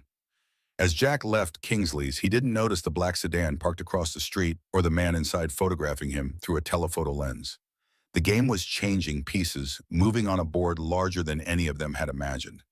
By evening, the FDA investigation had expanded. Medinova's stock had fallen another 15%. Emergency rooms nationwide were receiving guidelines for monitoring patients with the device. The medical community was in an uproar. Elizabeth stood in her penthouse kitchen pouring 2 glasses of bourbon. The space around her was minimalist, expensive, and oddly impersonal, more hotel suite than home. No photos, no mementos, nothing that couldn't be replaced in a day. The habitat of someone who'd never quite learned how to put down roots. The elevator chimed, and Jack stepped out, looking grim. "We need to talk." She handed him a glass. That phrase never precedes good news. "Sarah worked for Medinova," he said without preamble. "As a clinical consultant, she helped design the original safety protocols for what became the next gen." Elizabeth nearly dropped her glass. "That's not possible. I would have known." "It was 6 years ago, before you became CEO, when the company was still small." He pulled out the flash drive. "Michael Chen from your engineering team gave me this. Said Sarah's safety protocols were later modified. By Keller." Elizabeth took the drive, staring at it. Jack, this changes everything." "There's more. Chen says there's a firmware vulnerability, that the devices could potentially be accessed remotely." "Hacked, that's terrifying," Jack finished. "And according to Chen, you're being watched. By Morgan Technology working with Keller." Elizabeth's face hardened. "Morgan Tech, of course. They've been trying to acquire us for years." She moved to her laptop, inserting the drive. Files populated the screen: technical specifications, safety protocols, test results. And there it was, Sarah Reynolds, clinical safety consultant. "Jack," Elizabeth said softly, "I'm so sorry, I had no idea." He moved beside her, eyes fixed on his wife's name. "All this time, it's like she's been trying to tell us something." Elizabeth scrolled through the documents. These original protocols were rock solid. Multiple redundancies, fail-safes. But look here. She pointed to later modifications. These changes stripped away half the safety measures, simplified the firmware to save production costs. "Making it vulnerable," Jack said, "and potentially lethal." Elizabeth continued reading, her expression growing darker. "Jack, according to these logs, Keller pushed these changes through right after Sarah's diagnosis." Jack went very still. "What are you saying?" I'm saying the timeline is suspicious. Sarah designs safety protocols. Sarah gets cancer. Keller removes those protocols. Elizabeth looked up at him. What if she found something? Something that threatened his plans. And he made sure she wouldn't be around to stop him. Jack's voice was barely audible. I don't know, Elizabeth admitted, but nothing about this feels like coincidence anymore. Jack paced the room, trying to process. So what now? Elizabeth closed the laptop. Now we use this, all of it. We take it to Mercer, to the FDA, to the board. And Keller will fight back. Hard. Elizabeth drained her glass. He has too much to lose. Jack stopped pacing, looking out at the city lights. You know what Sarah used to say about bullies, that they're only as powerful as the fear they create. She sounds like she was very wise. She was. Jack turned back to Elizabeth. And she'd want us to finish what she started. Elizabeth nodded, a new resolve settling over her. Tomorrow, then, we end this. Tomorrow, Jack agreed. They stood in silence for a moment, the weight of revelation and responsibility pressing down on them both. Then Jack stepped closer, reaching for Elizabeth's hand. Whatever happens, he said quietly, I'm glad it was you, that it was your company, your fight, that we found each other again. Elizabeth met his gaze, no longer the ice queen, no longer the untouchable CEO. Just a woman who'd spent too long fighting alone. In Dahran, she said softly, when I saw you giving blood, even though you were injured, I thought, that's what courage looks like. I've never forgotten that image. And I remember thinking, Jack replied, as you patched me up, that your hands were too gentle for a war zone, that they belonged somewhere they could build, not just repair. Elizabeth smiled sadly. And instead, I built a fortress. We both did. Jack touched her cheek. Maybe it's time to tear them down. She leaned into his touch, eyes closing briefly. When she opened them, there was a clarity that hadn't been there before. Stay, she whispered. Tonight, I don't want to be alone with all of this. Jack hesitated, not out of reluctance, but reverence for the moment's significance. Are you sure?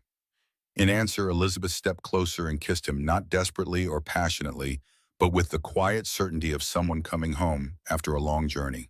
Jack's arms encircled her, holding her, as if she might break, or as if she were the only solid thing in a world turning to sand. Neither spoke when they finally parted. No words were necessary. They had both spent too long in empty spaces guarding vacant thrones. Tonight, at least, the silence would not be solitary. What they couldn't know, was that across town, Robert Keller was meeting with the CEO of Morgan Technology, finalizing plans that would make tomorrow's battle far more dangerous than either of them anticipated. The flash drive Jack carried had triggered a silent alarm, a tracking program embedded in the files. Chen had been followed. The trap was already sprung.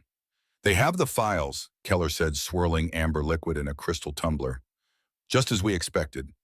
Morgan Technology's CEO Arthur Bishop, a silver-haired man with cold eyes, nodded. Then we moved to phase 2. The board meeting is scheduled for 9 a.m. Elizabeth will be removed as CEO, the recall halted, and by noon the merger announcement will stabilize both our stocks. And Reynolds Bishop's expression didn't change. A tragic accident, tonight preferably. The emotionally unstable widower drinking after visiting his late wife's former employer. The press will eat it up. Keller hesitated. Is that necessary? He's just a waiter. He's a Marine with a vendetta and evidence of corporate malfeasance. Bishop corrected. He's a liability. And the daughter will be well provided for, anonymously, of course. Bishop checked his watch. My men are in position. It will be handled cleanly. Keller nodded, pushing down a flicker of doubt. He'd come too far to develop a conscience now. The game was almost won. Neither man noticed the busboy clearing glasses at the next table or the phone in his pocket recording every word of their conversation. Barbara Thompson had friends in unexpected places and eyes and ears everywhere. The storm was indeed coming, but perhaps not in the direction Keller and Bishop anticipated. The night deepened over Chicago stars hidden behind clouds heavy with unshed rain. In Elizabeth's penthouse, two people who had circled each other across decades finally found a moment of peace before the coming battle. In a small apartment in the South Side, Sophie Reynolds slept soundly, watched over by Barbara Thompson, unaware of the forces gathering around her father. And in the gleaming offices of Medinova, a security guard making his rounds noticed a light still on in the engineering department, where Michael Chen worked feverishly to back up servers that might soon be erased. The pieces were set. The game, deadly serious now, was approaching its final moves. By this time tomorrow, nothing would be the same for any of them. The chandelier overhead dripped crystal like frozen fire. The ballroom of the Drake Hotel was a living portrait of opulence, men in tuxedos, women in gowns that whispered secrets with every step. Music floated from a string quartet in the corner, the kind of music that didn't fill a room but curated it. And in the middle of it all, Jack Reynolds stood very still. His tux, rented and a bit snug in the shoulders, wasn't the problem. It was the mirrors, so many of them reflecting versions of him that didn't belong here. Versions that reminded him of another life before Sarah, before Sophie, before a moment of quiet courage in a Manhattan steakhouse changed everything. "You okay?" Elizabeth's voice came from behind him, soft and certain. He turned and lost his breath. She wore midnight, deep clean and unadorned. No sequins, no shimmer, just one off-the-shoulder line and a neckline that left little room for doubt. She had never needed sparkle to command a room. He stared. She smiled. "You clean up nice." "You," he started, but couldn't quite land the sentence, "look like power wrapped in silk." "Good," she said, stepping beside him, "because I'm going to need it." After the revelations of the previous night, Sarah's connection to Medinova, the flash drive, the altered safety protocols, they had made a decision. The charity gala would proceed as planned. To cancel would alert Keller that they were on to him. Better to maintain the illusion of normalcy while they prepared their counterattack. The morning's emergency board meeting would be the real battlefield. They made their way through the ballroom like a slow-motion ripple in a perfect pond. Eyes followed them first in curiosity, then in recognition. Some whispered, some stared outright, and still Elizabeth didn't flinch. "Remind me why I agreed to this," Jack murmured. "Because I asked," she replied, "and because part of healing is walking straight into the place that once made you small." He took a breath. "Well, this place is doing a great job of that." "You don't look small," she said, looping her arm through his. "You look like the only person here who remembers how to breathe." Dinner was served, speeches began, and then came the auction. Each year, the gala raised millions through absurdity, private jets for a weekend vineyard tours, with celebrity chefs, paintings that were half canvas, half ego. But this year's centerpiece, a dinner with Elizabeth Morgan, priceless, limited to one bidder. All proceeds to children's medical research. The MC in a tux that sparkled raised the mic. "Ladies and gentlemen, for the first time ever, Ms. Morgan has donated herself to the cause. A private dinner anywhere in the world, any topic on the table except maybe table manners." Laughter rippled through the crowd. Elizabeth rose, took a brief, poised bow, and sat back down. Jack leaned in. "You didn't tell me about this." "I didn't know until an hour ago. Nick added it as a surprise." "And you're okay with being auctioned off?" She shrugged. "If it helps sick children, I'll survive a steak and small talk." The bidding began. 10,000, 20,000, 35,000, a woman in red, a hedge fund manager, a tech bro in Italian shoes. The room swirled in wealth and ego. Then from the back, quietly but clearly, came another voice. 100,000, Jack said. The room stilled. Elizabeth turned stunned. "Jack." He didn't look at her. He looked at the MC. 100,000 for the dinner. I'll pay it tonight." Gasps fluttered like moths against the chandelier light. "Sir, do you have credentials for that bid?" the MC asked, half panicked. Jack pulled out his phone, tapped a few keys. "Bank transfer confirmed. Should be in your account by the end of dessert." A pause. The MC looked to the charity director, who gave a small nod. "Sold," he announced, flustered, to the gentleman with the quiet confidence. Applause broke out, awkward but present. Elizabeth stared at him. "Jack, that was reckless." "Insane," she replied. "Where did you get that kind of money?" He exhaled slowly. "Sarah had a life insurance policy. I've never touched it. Not until tonight." "Jack, you said healing meant walking into what once hurt. I've walked into too many rooms where I couldn't afford to stay. This time I bought the room." Elizabeth's breath caught. He wasn't showing off. He was showing up. And there, under the glittering eyes of Manhattan's elite, Elizabeth reached for his hand and didn't let go. On the far side of the ballroom, Robert Keller watched the exchange with cold calculation. Beside him, Arthur Bishop of Morgan Technology sipped champagne that never touched his eyes. They look cozy, Bishop observed. More than professional. Does it matter? Keller asked. By morning she'll be out, and Reynolds will be a non-issue. Bishop checked his watch. Speaking of which, my men report a problem. Reynolds' daughter isn't at his apartment. Neither is he. Where are they? The daughter is staying with the restaurant manager. Reynolds appears to have spent the night at Morgan's penthouse. Bishop's smile was tight. Complicates things. Keller swirled his drink. Not necessarily. Two birds, one stone has its advantages. Indeed. Bishop nodded toward Jack and Elizabeth. They're leaving. Shall we? No, Keller said. Too public. Let them have their night. Tomorrow will be soon enough. As they spoke, Barbara Thompson, seated at a table near the exit, watched them carefully. The recording from the restaurant secure in her pocket, she slipped out her phone and sent a single text to David Mercer at the Tribune. They're moving tonight. Be ready. After the gala, Jack and Elizabeth stood outside beneath a sky that felt too vast for a city so crowded. You didn't have to do that, she said softly. I know. You don't owe me anything. I know. She turned to him, trembling with something deeper than fear. Then why? He took a long moment before answering. Because you're not the woman in that video, he said, and I wanted this city to see that. She blinked fast. And what do you see? He stepped closer. I see someone who wants to be soft without being broken, someone who learned to fight in silence and now wants to speak in truth. I see a woman who finally believes she's worthy of being chosen not for what she built, but for who she is underneath it all. She closed her eyes and then she did the most dangerous thing she could. She leaned forward and kissed him. It wasn't perfect. It wasn't poised, but it was real.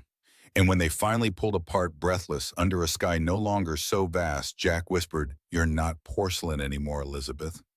She smiled through the tears. No, I think I finally became fireproof. Their car arrived sleek and silent. As they slid into the back seat, neither noticed the sedan that pulled away from the curb behind them, keeping a careful distance. Elizabeth's driver, a veteran who'd worked for her for years, did notice. His eyes flicked to the rearview mirror, then to his passengers. Ms. Morgan, he said quietly, I believe we're being followed. Elizabeth stiffened. Jack's hand instinctively tightened around hers. How long, she asked. Since we left the hotel. Black sedan, 2 occupants. Jack turned, trying to see through the tinted rear window. Keller, Otto, or Morgan Tech, Elizabeth replied. They're moving faster than we thought. The driver cleared his throat. Your penthouse may not be safe, ma'am. Elizabeth thought quickly. Take us to the peninsula. Book the executive suite under the name Sarah Reynolds. Jack looked at her sharply. Using my wife's name, a name they won't be watching for, she explained. We need someplace secure to regroup. The driver nodded, making a sudden turn that momentarily lost their tail. Jack pulled out his phone. I should check on Sophie. Use my phone, Elizabeth said. They might be tracking yours. He dialed Barbara's number. She answered on the first ring. Jack, is everything okay? We're being followed. Don't tell me where you are, just, is Sophie safe? Yes, we're with friends, military friends. Barbara's voice was steady. And Jack Mercer has the recording. It's all happening tomorrow. Good. Stay low. I'll contact you when it's safe. After he hung up, he explained to Elizabeth about the recording Barbara had obtained Keller and Bishop, discussing plans to remove Elizabeth and the implied threat against Jack. Her face went pale, then hardened into resolve. So it's not just corporate malfeasance, she said. It's conspiracy to commit murder. Seems that way. The car pulled into the underground garage of the peninsula. The driver came around to open their door. I'll stay with the car, ma'am. Keep watch. Thank you, Marcus. Elizabeth touched his arm. Be careful. Always a ma'am. Inside the hotel, the executive suite was a fortress of luxury, no windows accessible from adjacent buildings, secure entry, and most importantly, anonymity. Elizabeth kicked off her heels, the goddess of industry transforming back into a woman with tired feet and a heavy heart.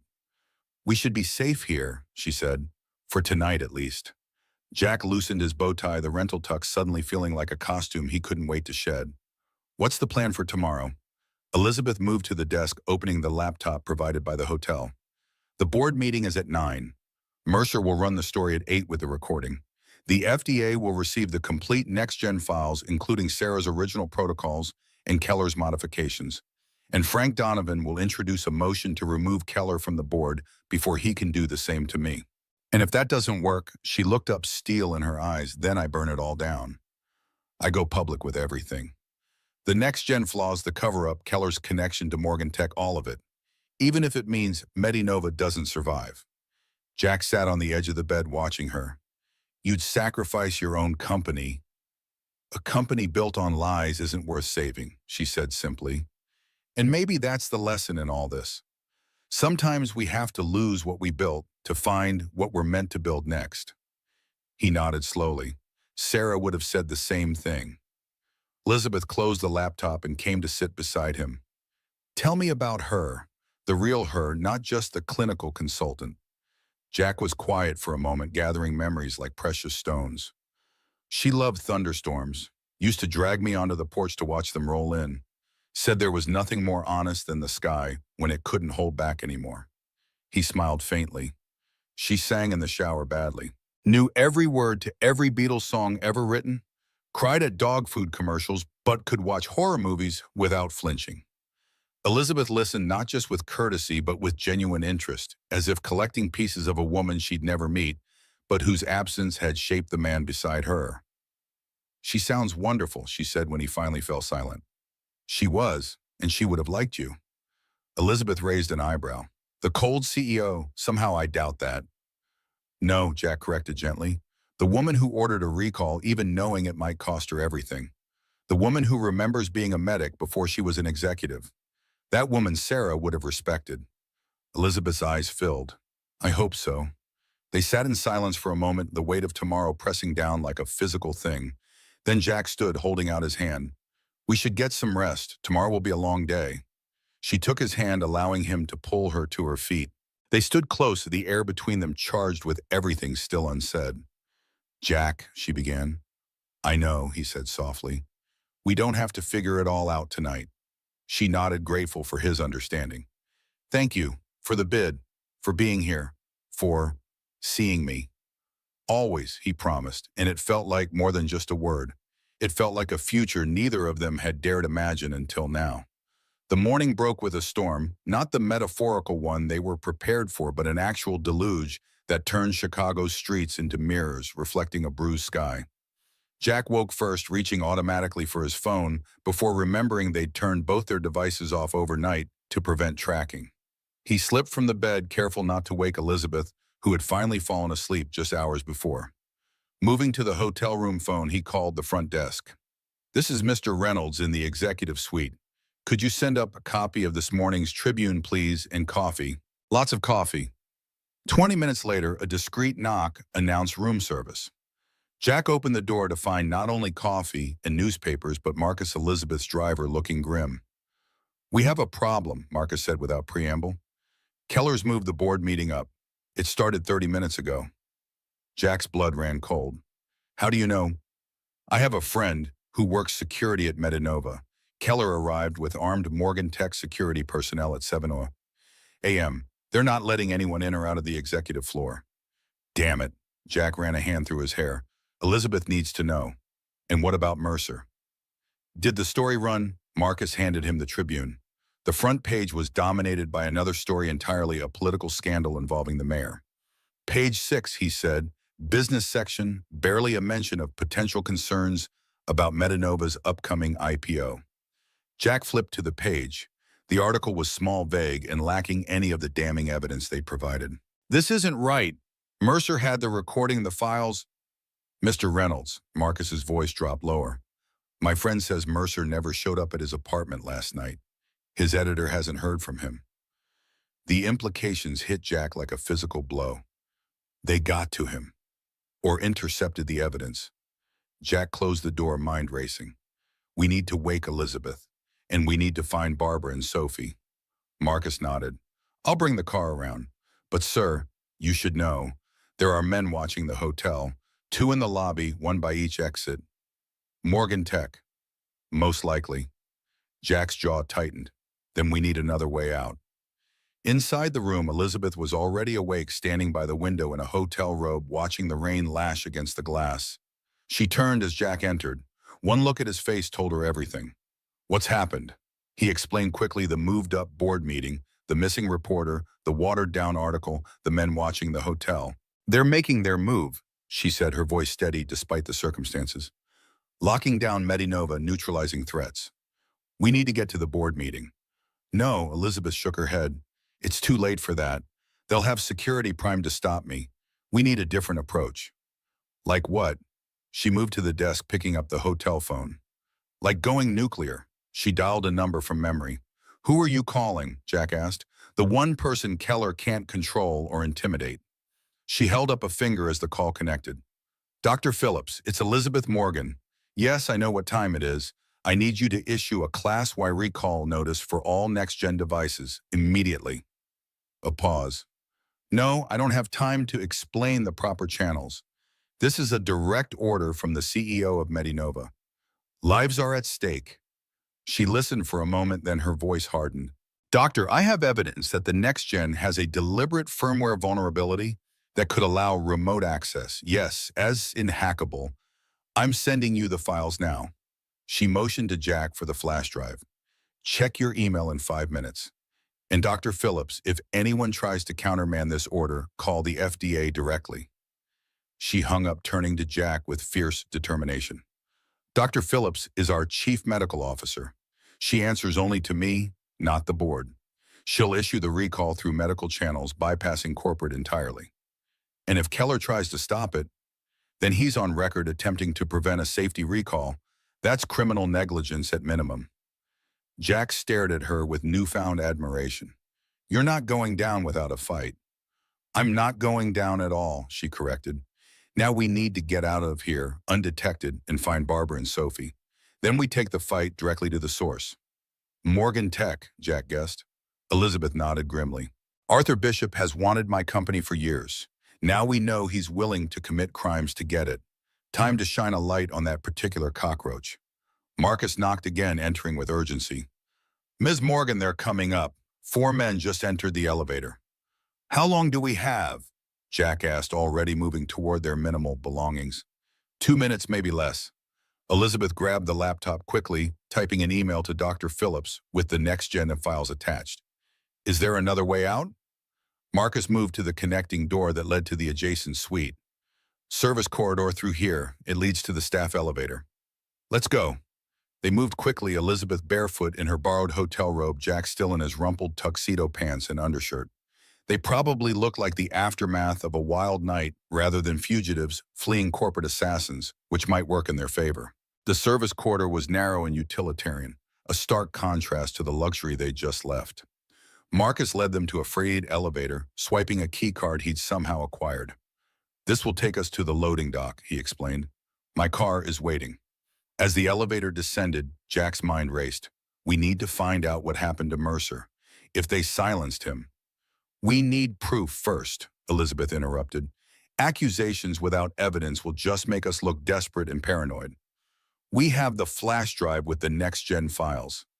We need more. We need the recording Barbara made of Keller and Bishop. The elevator doors opened onto a rain-soaked loading dock. Marcus's town car idled nearby, engine running. They made a dash for it through the downpour, Elizabeth's bare feet splashing through puddles, her hotel robe clinging to her like a second skin. Once inside the relative safety of the car, Marcus handed Elizabeth a bag. Clothes, ma'am. I took the liberty of having the hotel provide some basics. She accepted gratefully. Marcus, you're a godsend.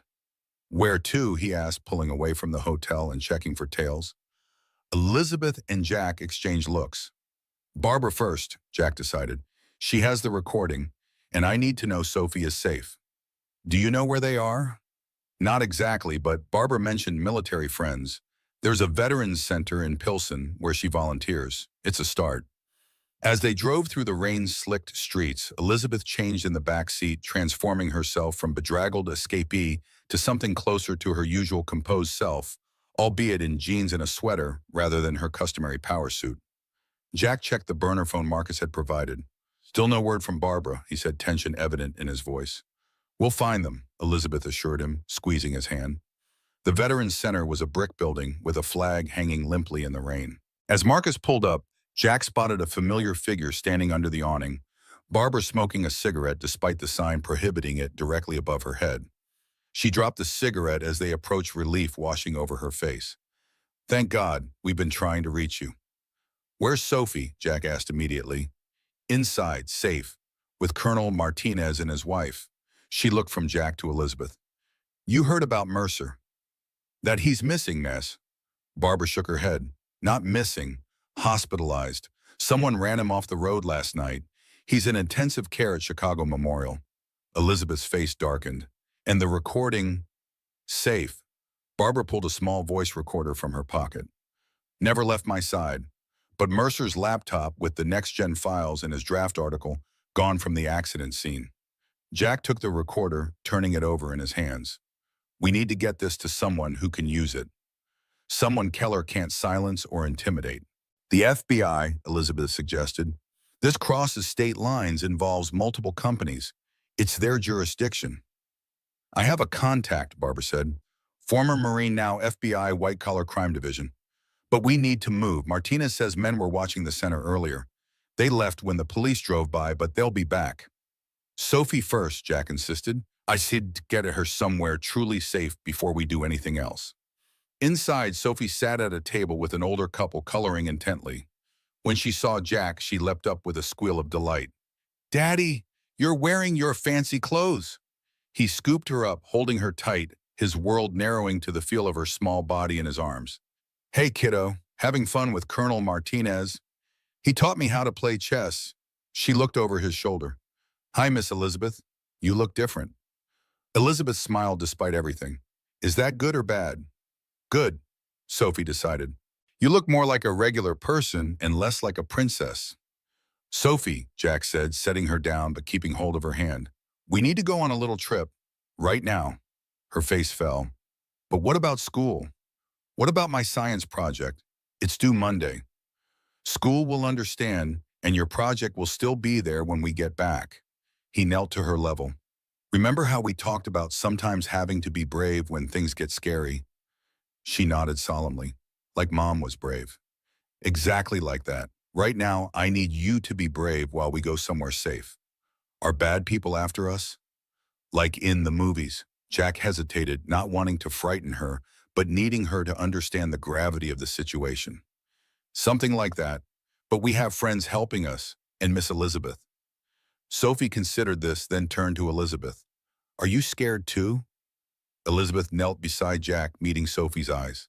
Yes, she admitted. But being brave doesn't mean not being scared. It means doing what's right, even when you're terrified.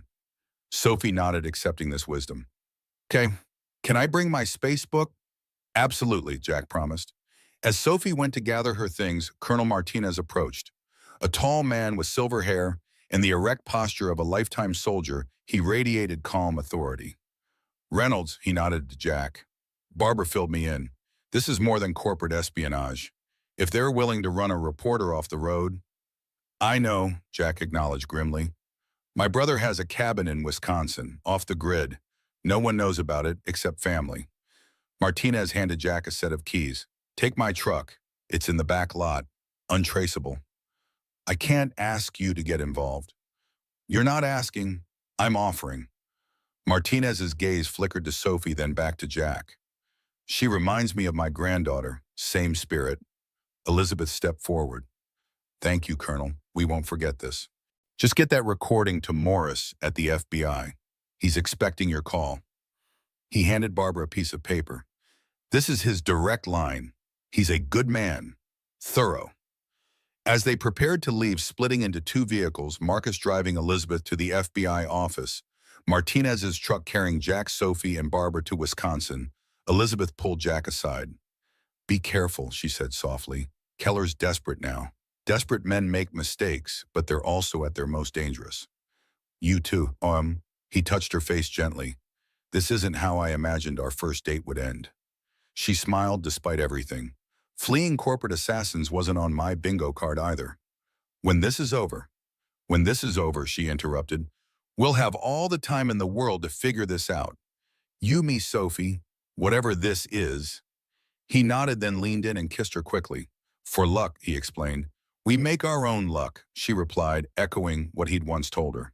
As they parted ways, neither could shake the feeling that the worst was yet to come. They were right.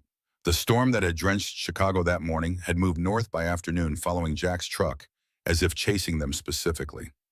Sophie dozed in the back seat, her spacebook clutched to her chest. Barbara sat shotgun periodically, checking her phone for updates from Marcus. Elizabeth made it to the FBI office, she reported. Agent Morris is reviewing the recording now. Jack nodded, his eyes fixed on the road ahead. They'd been driving for nearly 3 hours, the city far behind them, Wisconsin farmland, spreading out on either side. The rain made everything look soft and indistinct, like a watercolor bleeding at the edges. How much farther, he asked. Another hour, maybe less. Barbara glanced back at Sophie. She's holding up well. She's resilient, like her mother. They lapsed into comfortable silence, the only sounds the swish of wipers and the gentle patter of rain on the roof. Jack's mind kept returning to Elizabeth, her face as they'd parted, determined but vulnerable. He'd known her less than 2 weeks, yet it felt like a lifetime. Perhaps because in some cosmic way, their paths had been intersecting for decades without their knowledge. His phone, the burner Marcus had provided, buzzed with a text. Barbara checked it. It's from Elizabeth. FBI taking action. Arrest warrants being prepared for Keller and Bishop. Stay safe, we'll call when clear. Jack exhaled slowly. That's something, at least. It's more than something, Barbara corrected. It's everything. Once the FBI gets involved, even men like Keller and Bishop can't make it disappear. I hope you're right.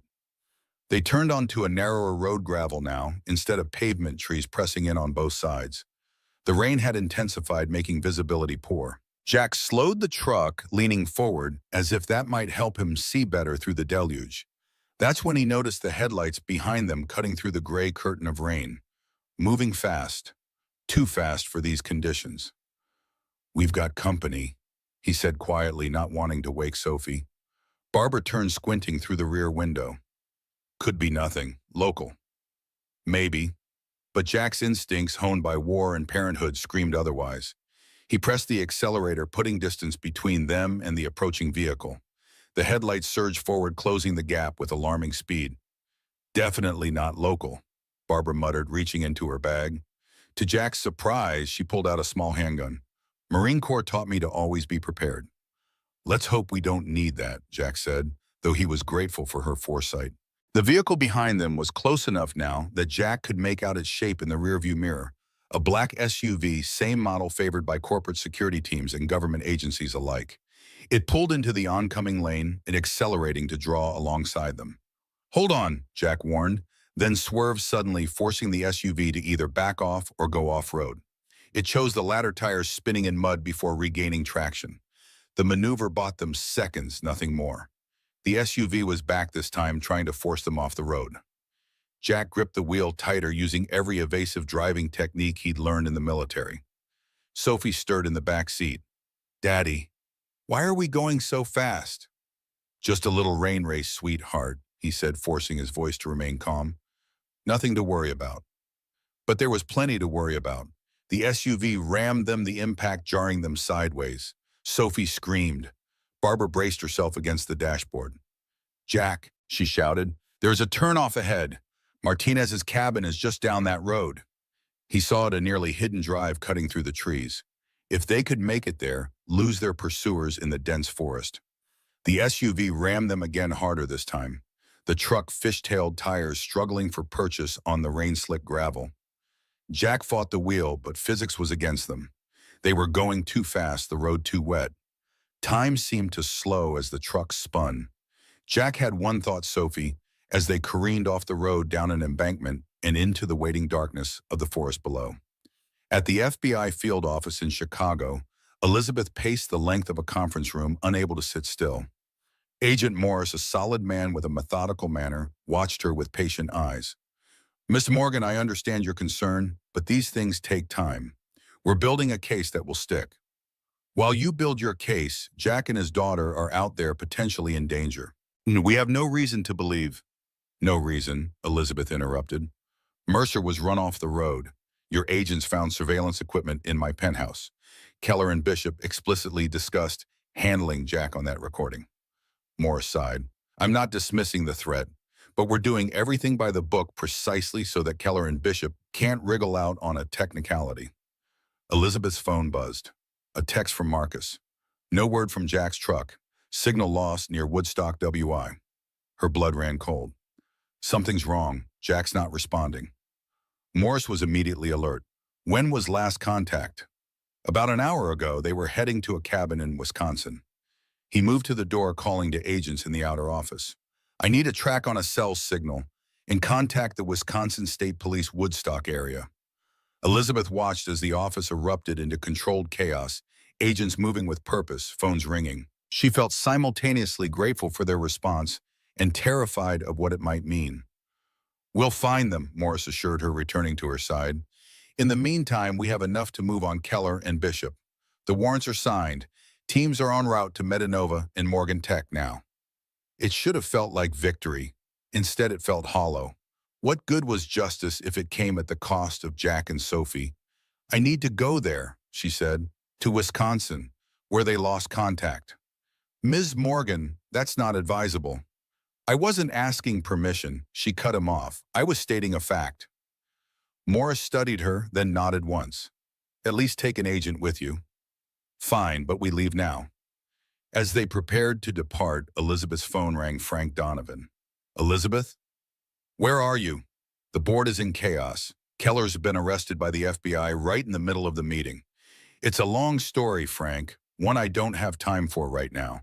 What's happening is that the FDA has issued a Class 1 recall for Next Gen. The stock is in free fall. Good, she said firmly. Better the company takes the hit than patients take the risk.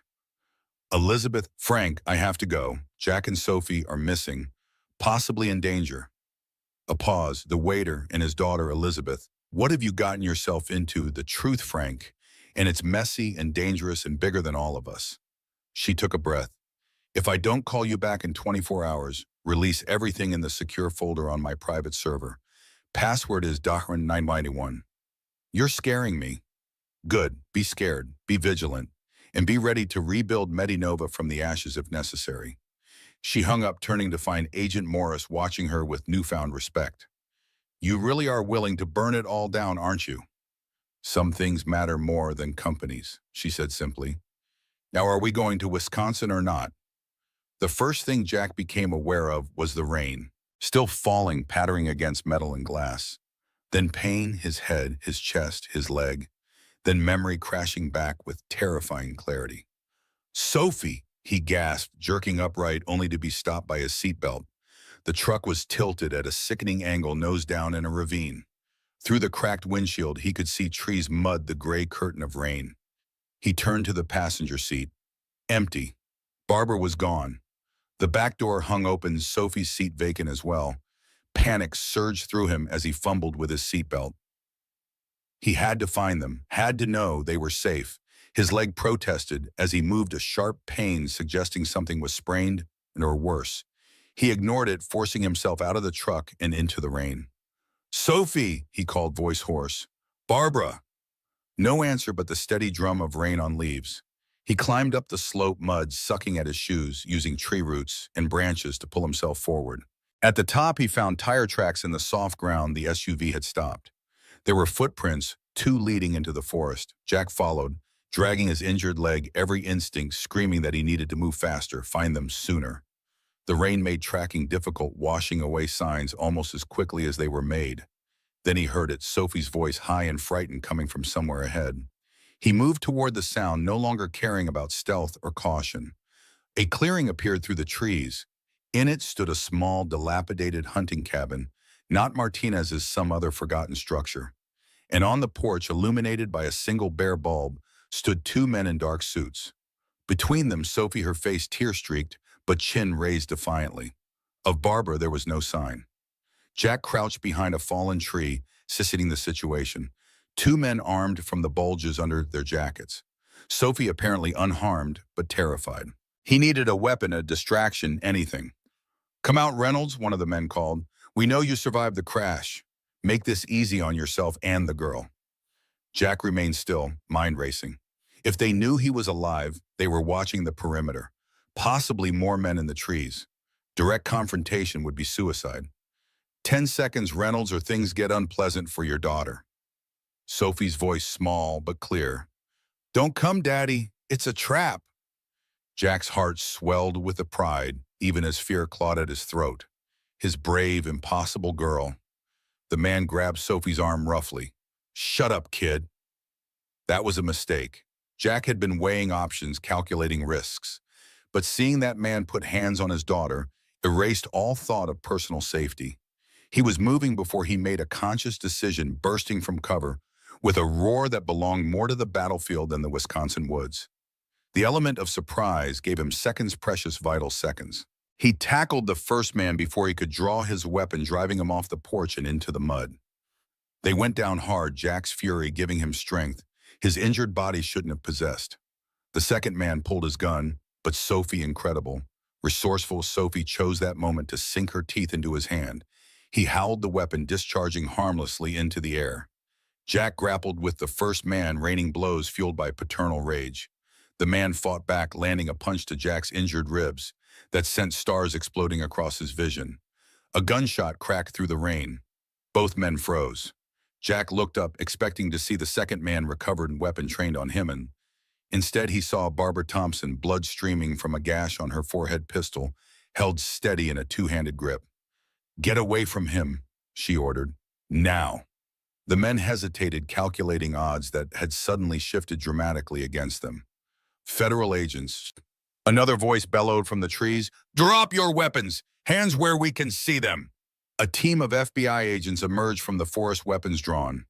Behind them came Elizabeth, rain-soaked and wild-eyed, searching frantically until she spotted Jack and Sophie. The men surrendered, having no choice. As agents secured them, Elizabeth rushed forward, dropping to her knees beside Jack and Sophie, gathering them both in a fierce embrace. You're alive, she breathed. You're both alive.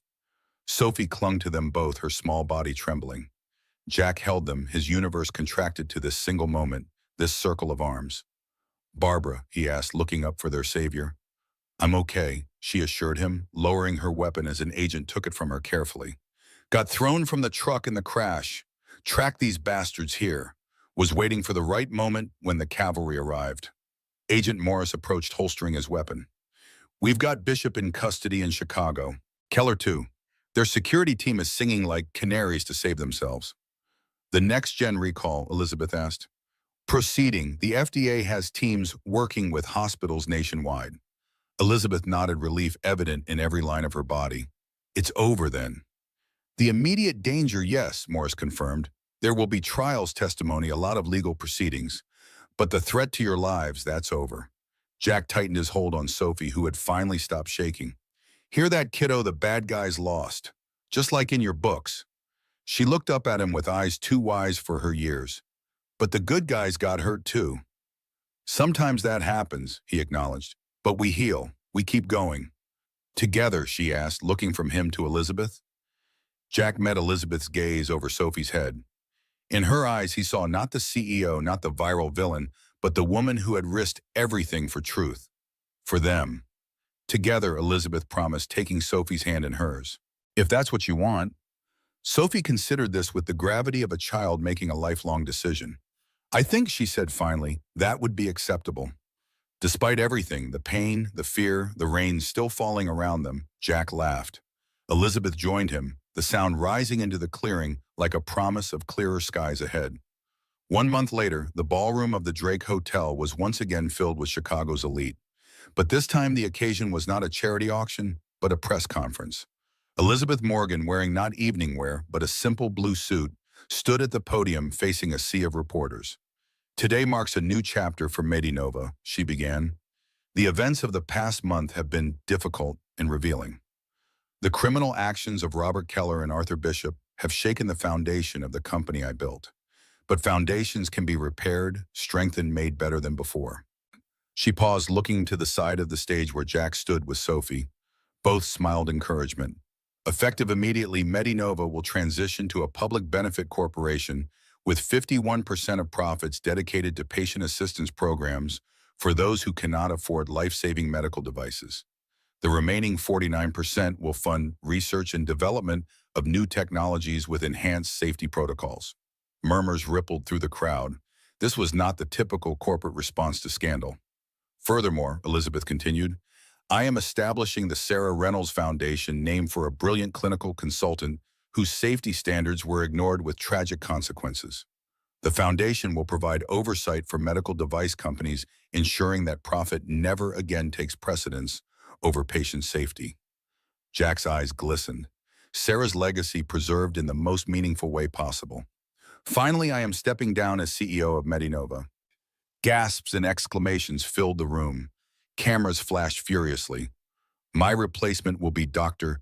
Janet Phillips, our Chief Medical Officer, whose ethical stand during the next-gen crisis demonstrated the leadership this company needs. I will remain on the board, focusing specifically on ethical compliance and patient advocacy. A reporter called out, Miss Morgan, what will you do now? Elizabeth smiled, the kind of smile that reached her eyes in a way her public expressions never had before. I'm going to build something new, something that matters. After the press conference, as the crowd dispersed and the cameras finally stopped flashing, Jack approached Elizabeth. That was quite an exit. Not an exit, she corrected, a transformation. Sarah would be honored by the foundation. It's the least I could do. Her work saved lives, even if it took us too long to recognize it. Sophie tugged at Elizabeth's hand. Does this mean you'll have more time for pizza nights now? Elizabeth knelt to the child's level. It means I'll have more time for everything that matters, including pizza nights. Good, Sophie declared, because Daddy still burns the crust and we need supervision. Jack laughed, the sound echoing in the now empty ballroom. Out of the mouths of babes. Elizabeth rose, taking his hand. She's not wrong, you know. Your pizza skills are questionable at best. Then I guess you'll just have to stick around and show me how it's done. I guess I will, she agreed, leaning into him slightly. For a very long time. As they left the hotel, stepping into the bright Chicago sunshine, Elizabeth thought about the long, strange journey that had brought them here. From a viral confrontation to a cabin in the woods, from strangers to something far more profound. The waiter who stood his ground, the CEO who found her heart, and the little girl who reminded them both what truly mattered. It wasn't how any of them had expected their stories to unfold, but sometimes the most beautiful chapters are the ones we never saw coming.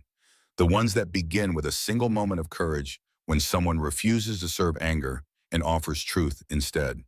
And as they walked into the future they would build together, Elizabeth knew one thing with absolute certainty. She was no longer hungry for power or validation or success. For the first time in her life, she was truly, completely full.